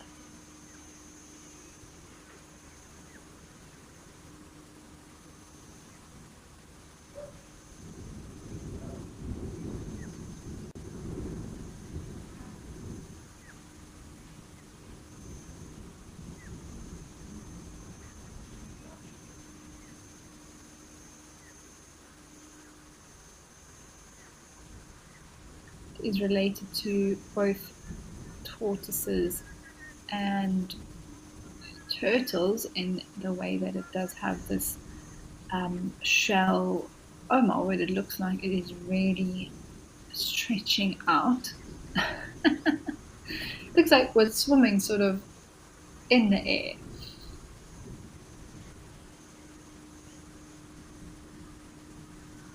Interesting feet though, have a look at them. They are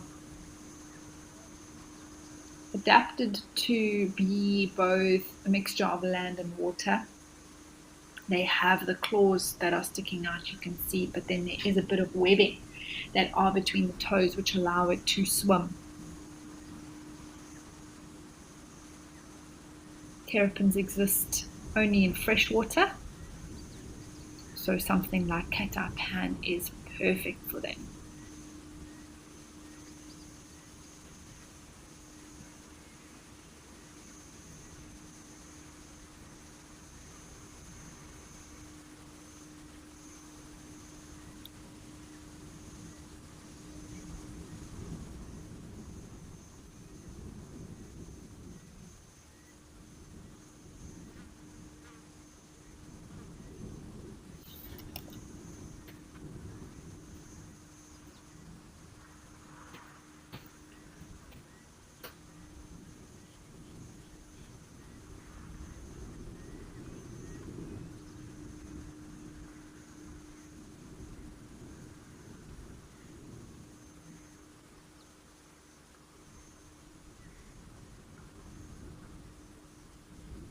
This is actually a rather large terrapin, I think, just based on the size of the rock that it's sitting on.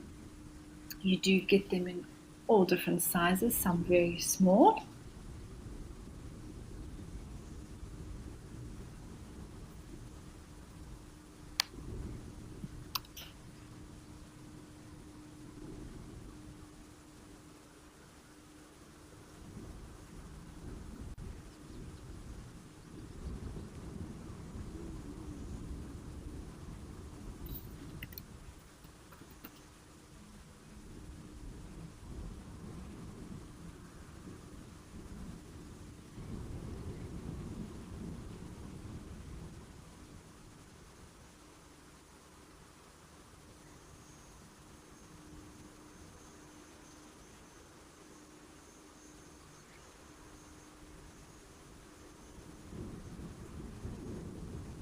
I wonder if we're going to see it actually move back into the water. That would be very interesting.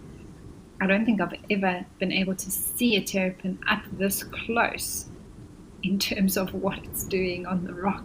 This is fantastic.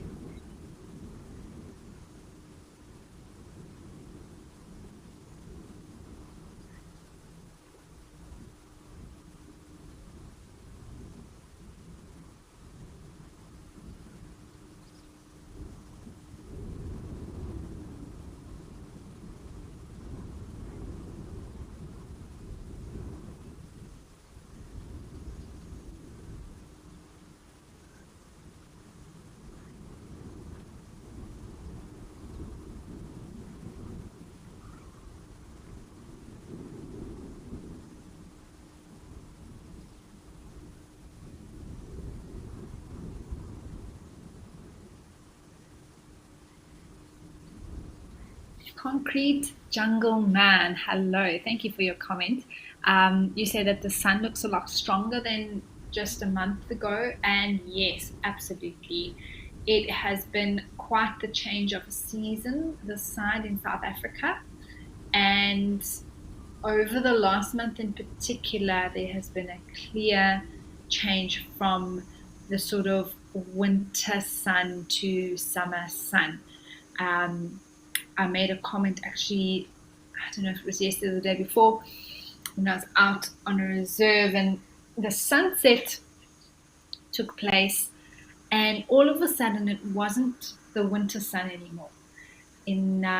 Out in the bushveld, in the winter sun sets, that you almost have the sun shining in a big red ball, but there's no actual sunlight coming through.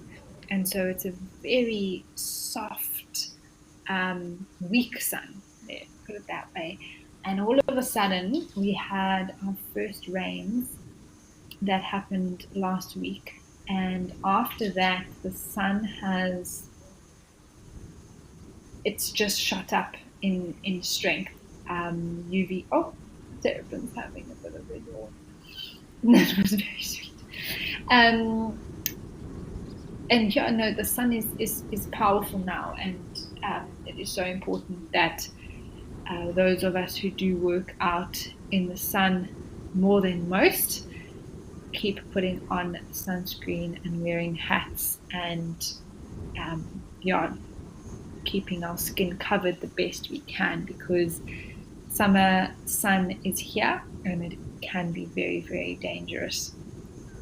But for these animals, they are loving it.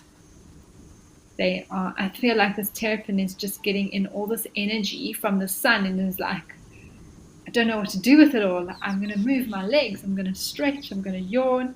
This is great.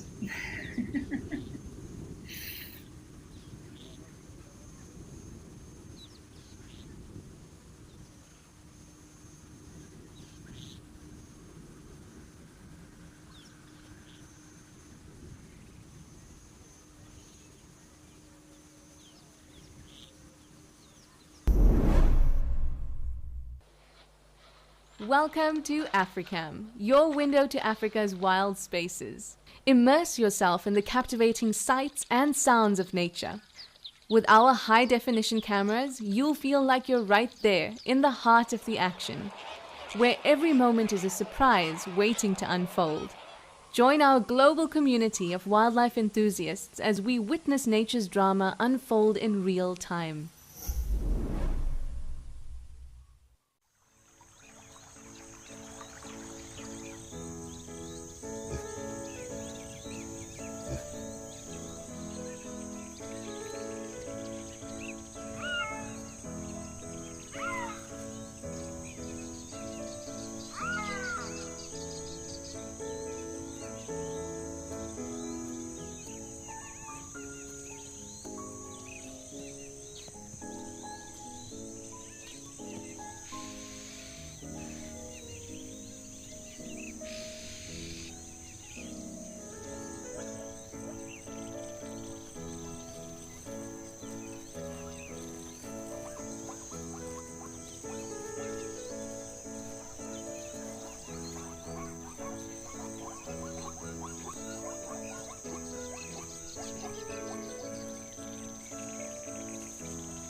Oh, and it's gone. Oh, there. I think it's the same one. We just see the head now bobbing in the water. And that is typically how you also see terrapins often when perhaps it isn't that warm and they're staying in the water. And you'll just see these two little nostrils sticking out, and it's gone under.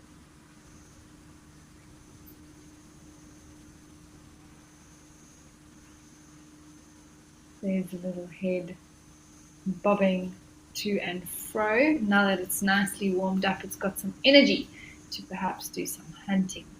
It'll be feeding on a variety of things in the water here, from little insects and parasites to plant matter. If you do ever see a terrapin in real life, I once saw one crossing a low water bridge, walking from one puddle of water to the next.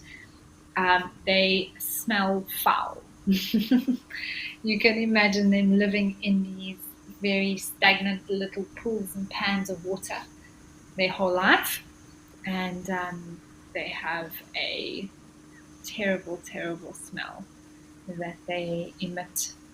Not just that they can send off, but also just because of their shell and different sort of manky smells that are in the water affecting them.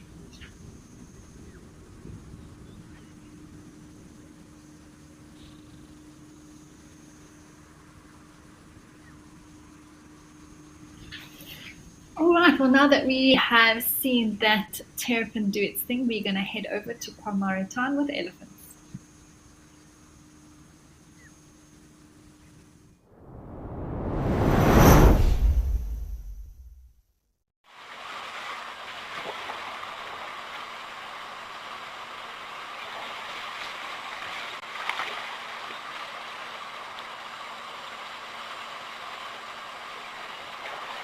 Lovely to see these elephants here enjoying the water. Seems like two have already finished off, but the one is definitely still splashing itself.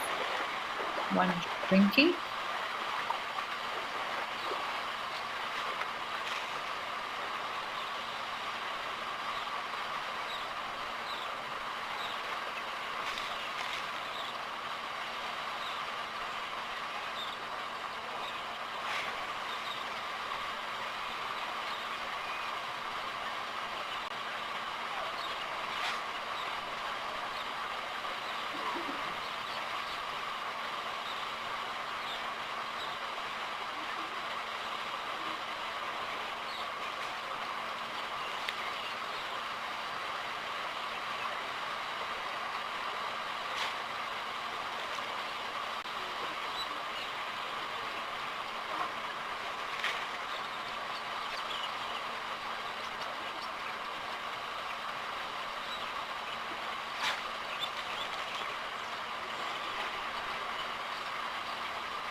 So I've just heard that apparently there is a broken pipe around here that's spewing water out, and maybe that's just something that these elephants aren't used to and have pushed them off a bit. But luckily they did still get water, so that was fine. There's two little birds that have come down to drink. I don't know if we can have a look at them at all. Can't tell from here exactly what they are.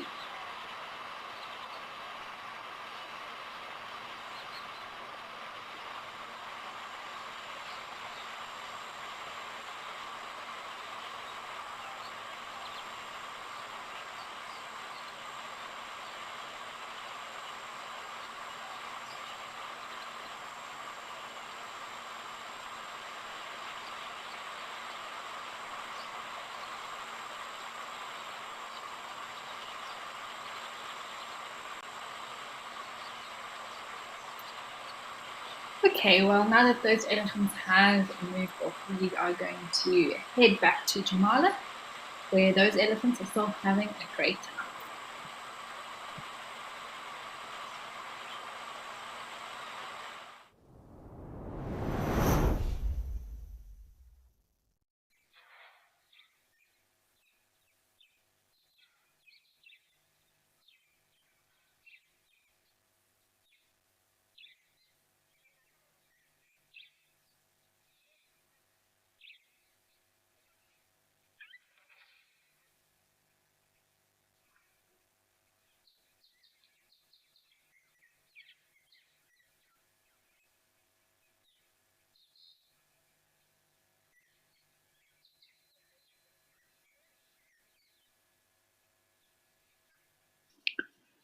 Wow, it somehow feels like there are more elephants here than there were before.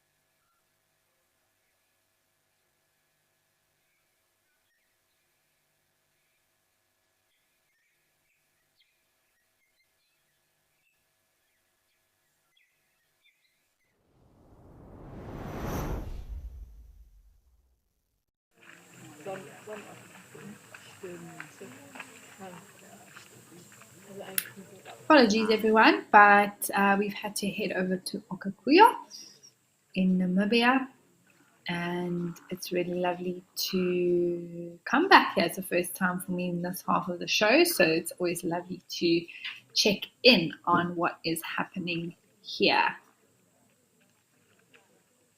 At first, when we arrived, I was like, oh, there's not much going on. But now that we've zoomed in, it just seems like There are plenty of springbuck moving around here.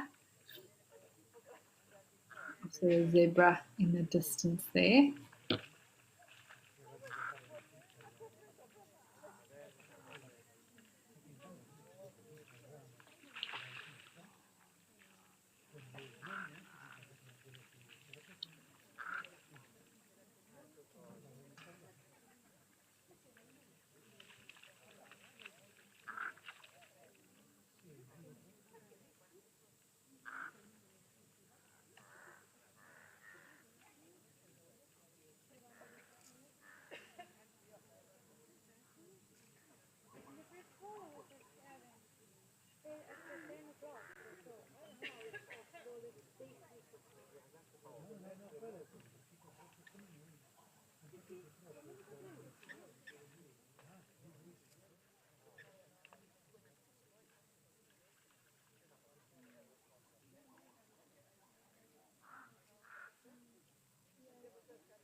If you do hear any human voices that are not mine, just please note that this Waterhole camera is close to a campsite which overlooks the Okukuya Waterhole, and there may just be some background noise from campers who have come down to have a look at the water.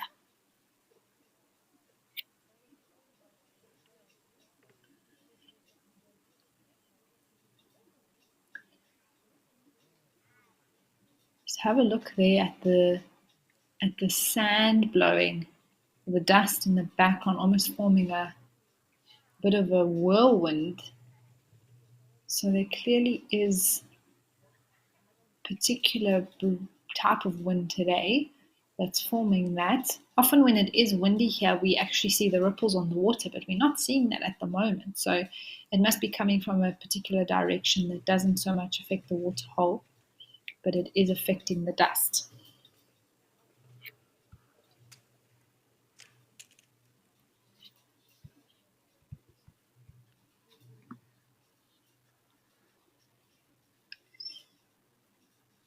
The springbuck that are drinking on the left, is that a bird sitting there?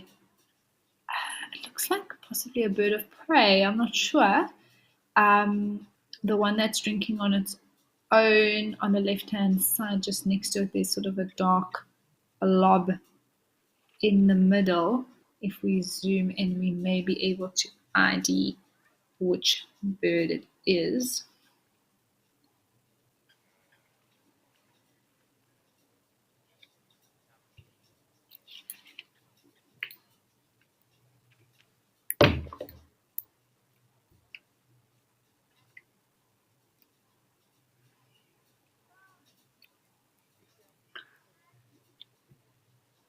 So it's a little bit further down.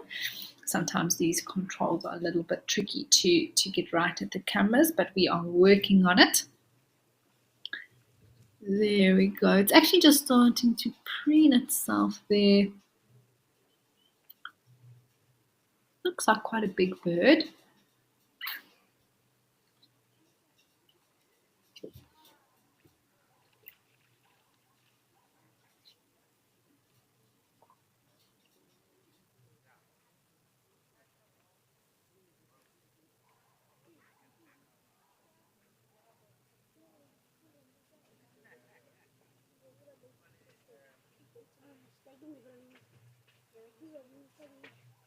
I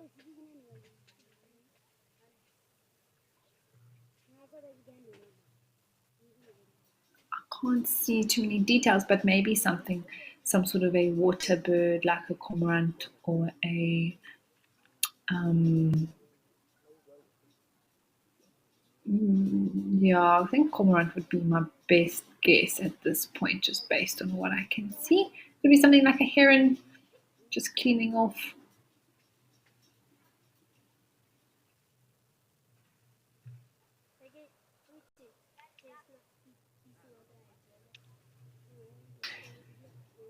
Hi, Lady Macbeth. Thank you for your comment. You say that there is a resident tawny eagle that does come down. Well, we'll definitely need to keep an eye for that because that would be very, very cool. But I do see that this bird just has a very different build to something like a tawny eagle. Now that I'm looking at it, it's looking more and more like a heron. Quite long neck with a very sharp beak.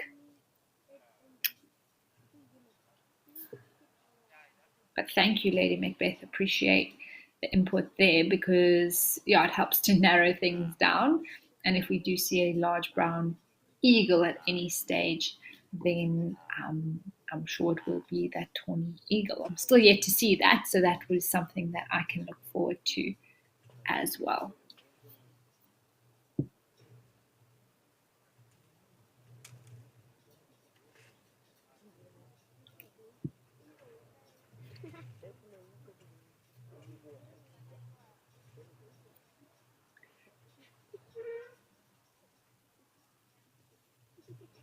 So just looking at some of the possibilities here for this bird, I see that the back is quite dark. It had that typical heron head with quite a long, sharp beak.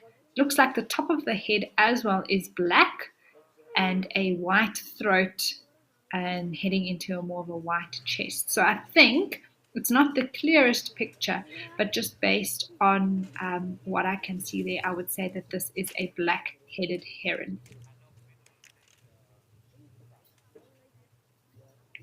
Perhaps it's also a resident of this waterhole. We'll have to see if it's here again tomorrow.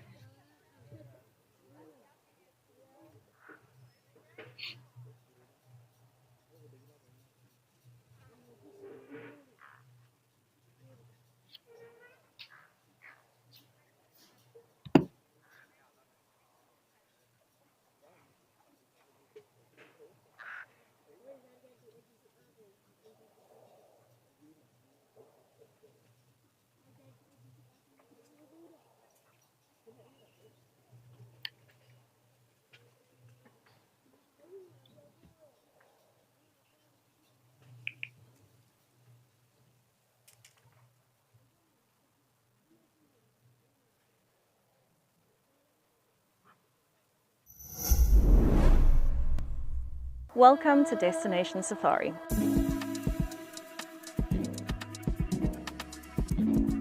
This evening, steeped in history, we are going to be exploring Leeuwenbosch Country House and Shearers Lodge.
There are some more of the springbuck coming back now from the left. I wondered where they all disappeared really quickly. Perhaps there are more on the right as well that we just can't see.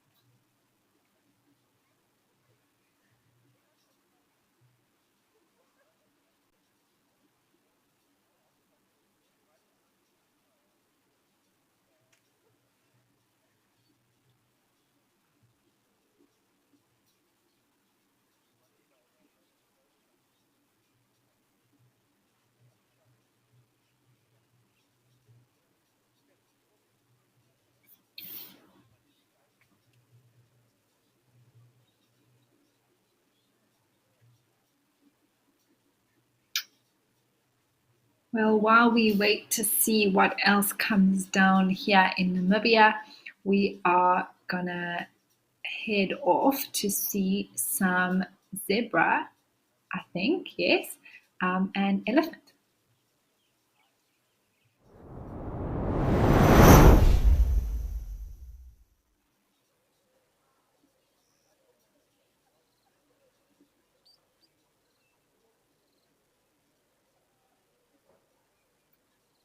Lovely. Looks like there are some wildebeest and an impala just behind this elephant.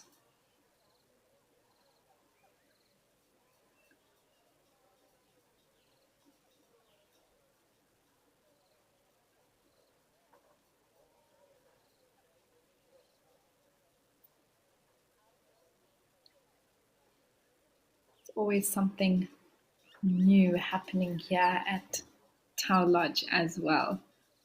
It's fascinating stuff. Haven't seen so many wildebeest so close. It looks like they've also come down for a drink.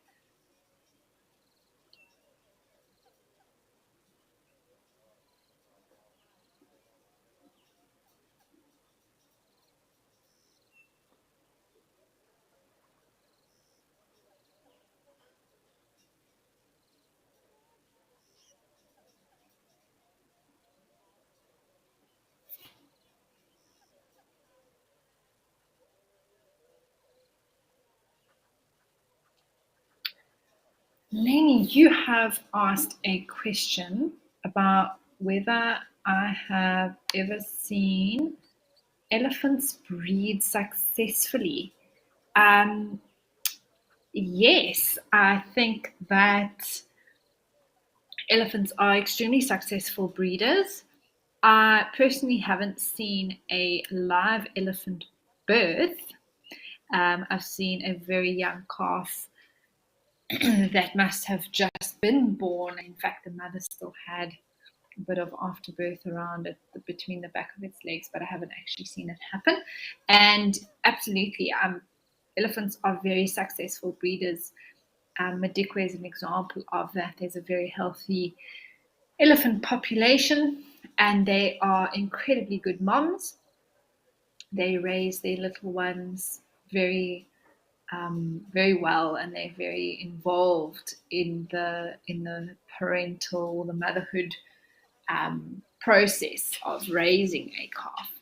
And so many of the young do reach adulthood, and in fact, sometimes they're a little bit too successful in their breeding, and it is a tricky one when it comes to elephant populations that just grow unmanaged and unchecked, because they do often tend to cause destruction to a point where the land itself can't actually manage so many elephants. So it's very important in the research that's done for elephant breeding that the population that is, whether it's naturally already occurring there or reintroduced to an area, that the scientists and game rangers and those who are actually in the management of an area ensure that they look at the projected breeding success of a herd and ensure that then the land can manage that, so that in the future they can, the land itself and the whole ecosystem can be balanced and healthy and not overwhelmed by something like elephants, because we love them and they are incredibly special creatures. And so we want to make sure that both them and the habitat which they live in are well looked after to the best they can be.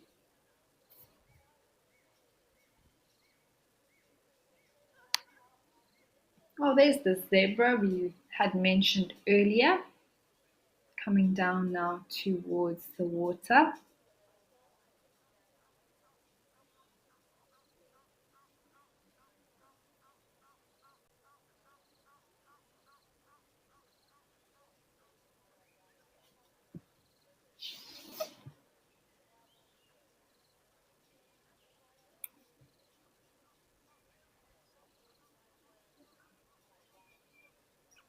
Perhaps there are a few more towards the other side of the waterhole that are there. Maybe even, I'm not sure how many elephants are still on the other side of the waterhole. They really enjoy that spot that we were watching earlier with that little one having a good mud bath. They really like that area to splash themselves and sometimes have a good even swim in the mud there.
The grey heron is still here.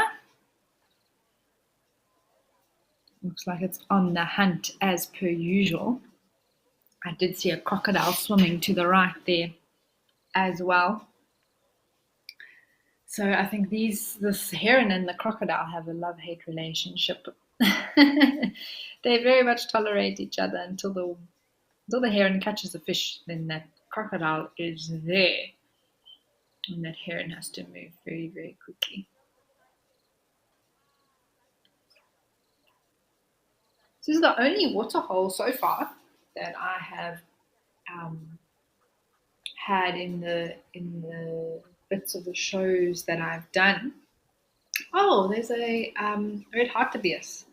That's lovely. Anyway, what I was saying was that there's the only waterhole in the bits of the show that I've done that I've seen crocodiles. I'm sure they are at others, but they're just so easy to see here in the way that they move around very close to the camera. But lovely to see some hartebeest. It's the first time for me seeing them here, so that's always a bonus. Coming for a drink.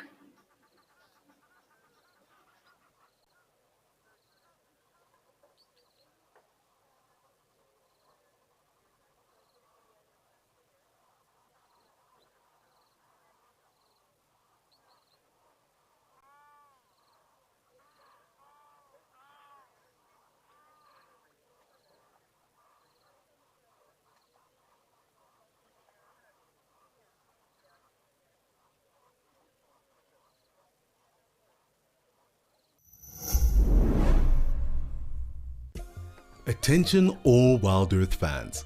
It's that time of the year when the sun rises earlier and sets later, and WildEarth is shifting showtimes. From October, our daily sunrise safari is moving an hour earlier. Live at the Waterhole is moving an hour later, and our daily sunset safari is moving half an hour later. Don't miss a moment. Wild Earth, it's in your nature.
Because it's not, I mean, the closest trees there in the distance seem very far away. I'm not sure of an actual distance, but these animals do have to cover that.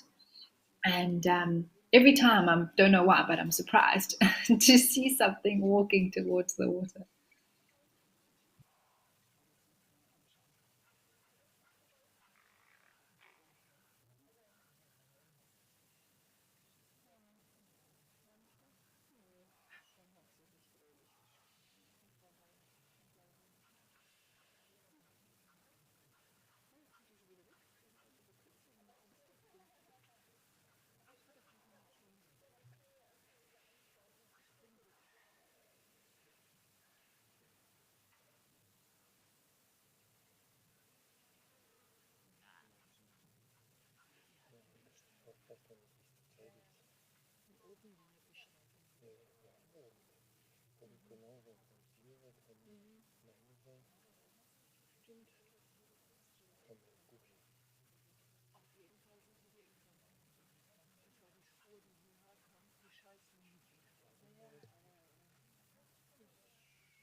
There are also a few other water birds on the water. One of those are not Egyptian geese, and it looks like right in the center, a little grebe, small little bird that are also probably residents here.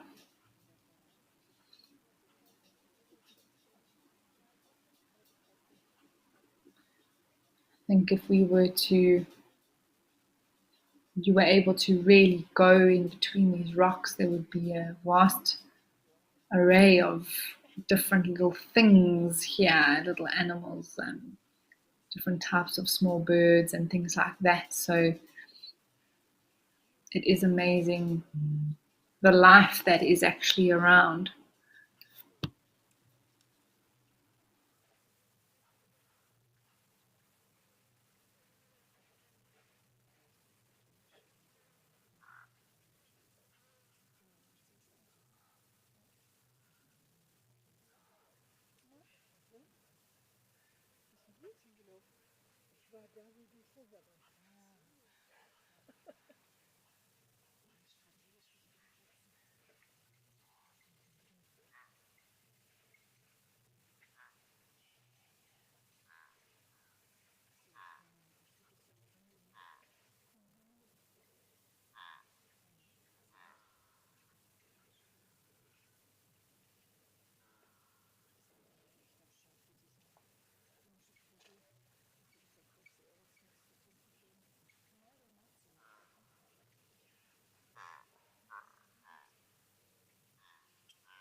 I wonder if these zebra are going to eventually get to the water. I think if we've walked this far in this direction, I'm sure that is what they're heading for.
It's interesting to see, even though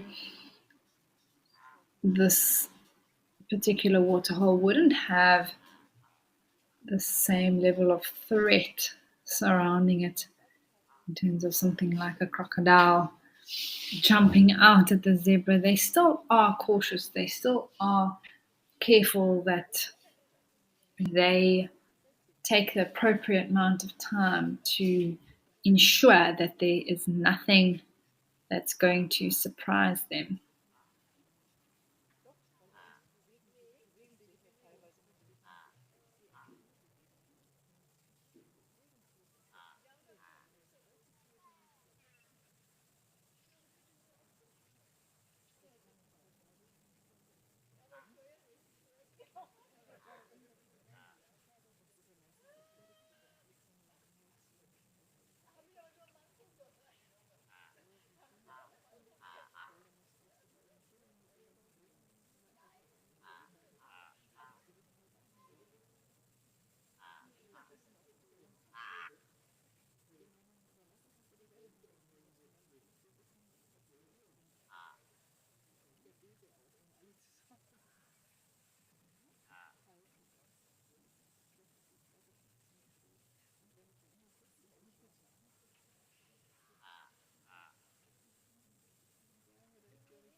We are heading into the last few minutes of the waterhole today. Just a reminder that with the time change, your sunset safari will be beginning straight after this at 3 p.m. So please make sure that you do stay tuned to WildEarth and enjoy your safari this afternoon live on WildEarth.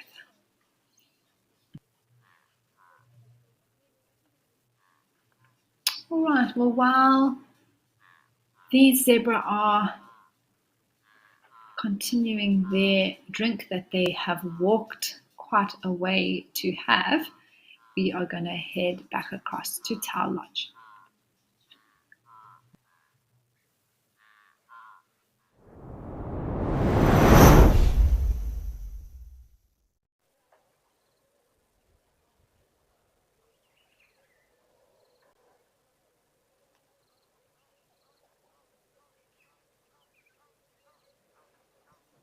Okay, here are the crocodiles we have been talking about.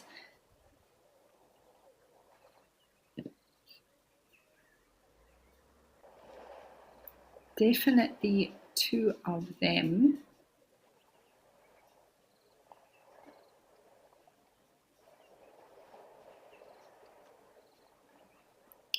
Always feels to me that these crocs are on the prowl.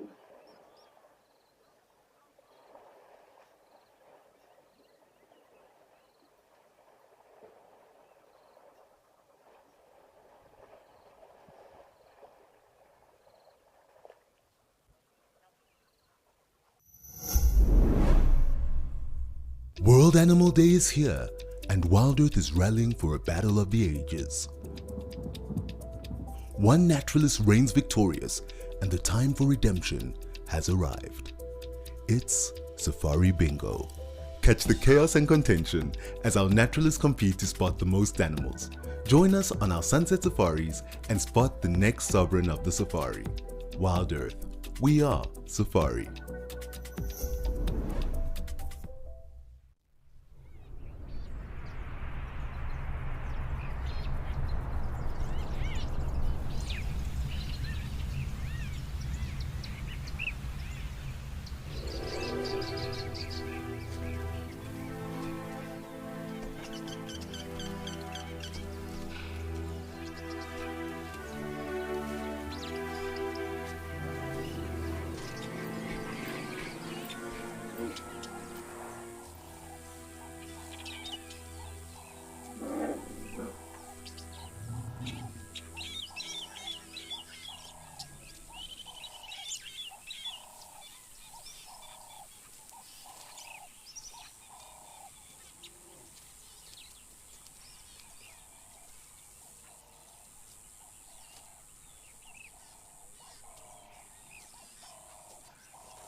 Now, this heron would definitely be aware of the crocodile. It's not,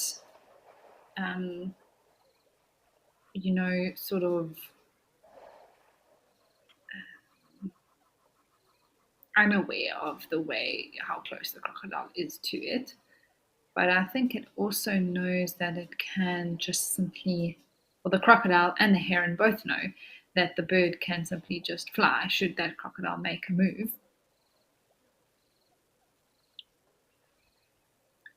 But perhaps it also is a little bit of a freeze response. No one's making any sudden movements.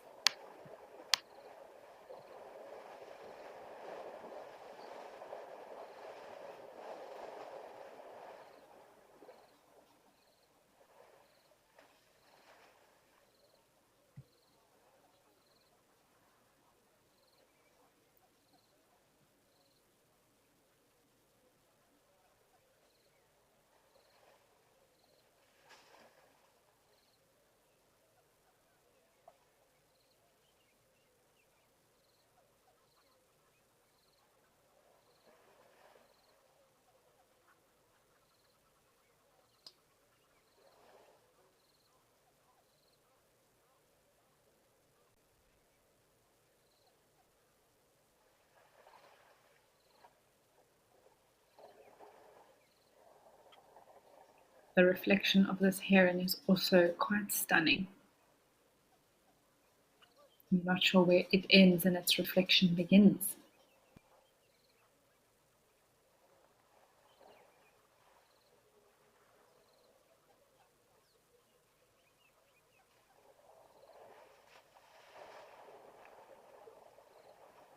Hello, Betty. Thank you for your comment. I agree with you. It is a great interaction to end the show with. It is coming into the last few minutes now, and it's a wonderful thing, this live at the Waterhole, to be able to show you these very unusual, in some cases, interactions between different species. And what the show does so well is just give us time to observe, which is where we learn the most about all these animals and the way they live together.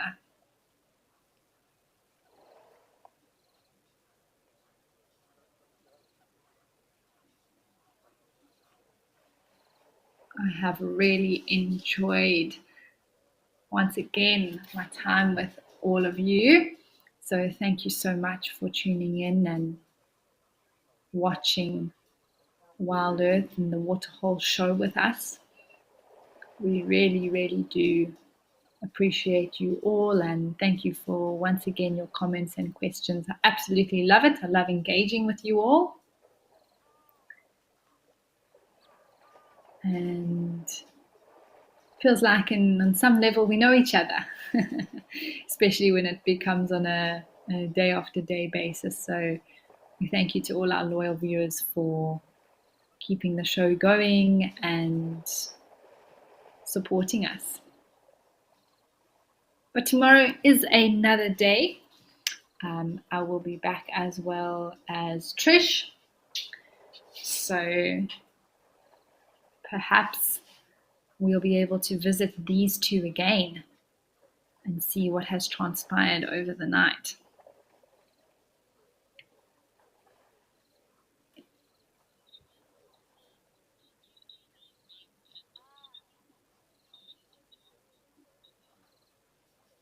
Annette, thank you so much. Thank you.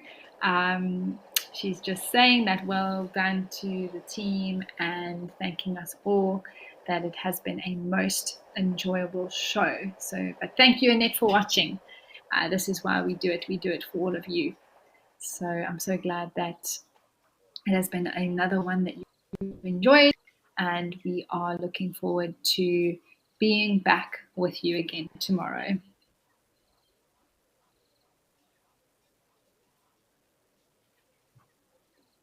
So from myself, I wish everyone a wonderful day, evening, or afternoon ahead. But it is that time for me to say goodbye.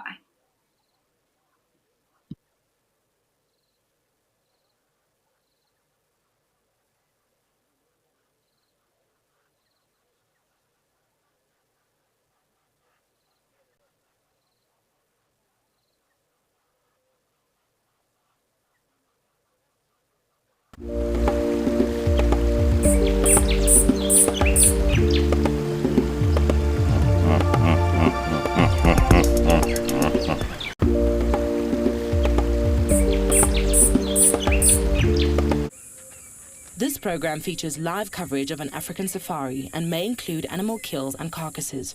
Viewer discretion is advised.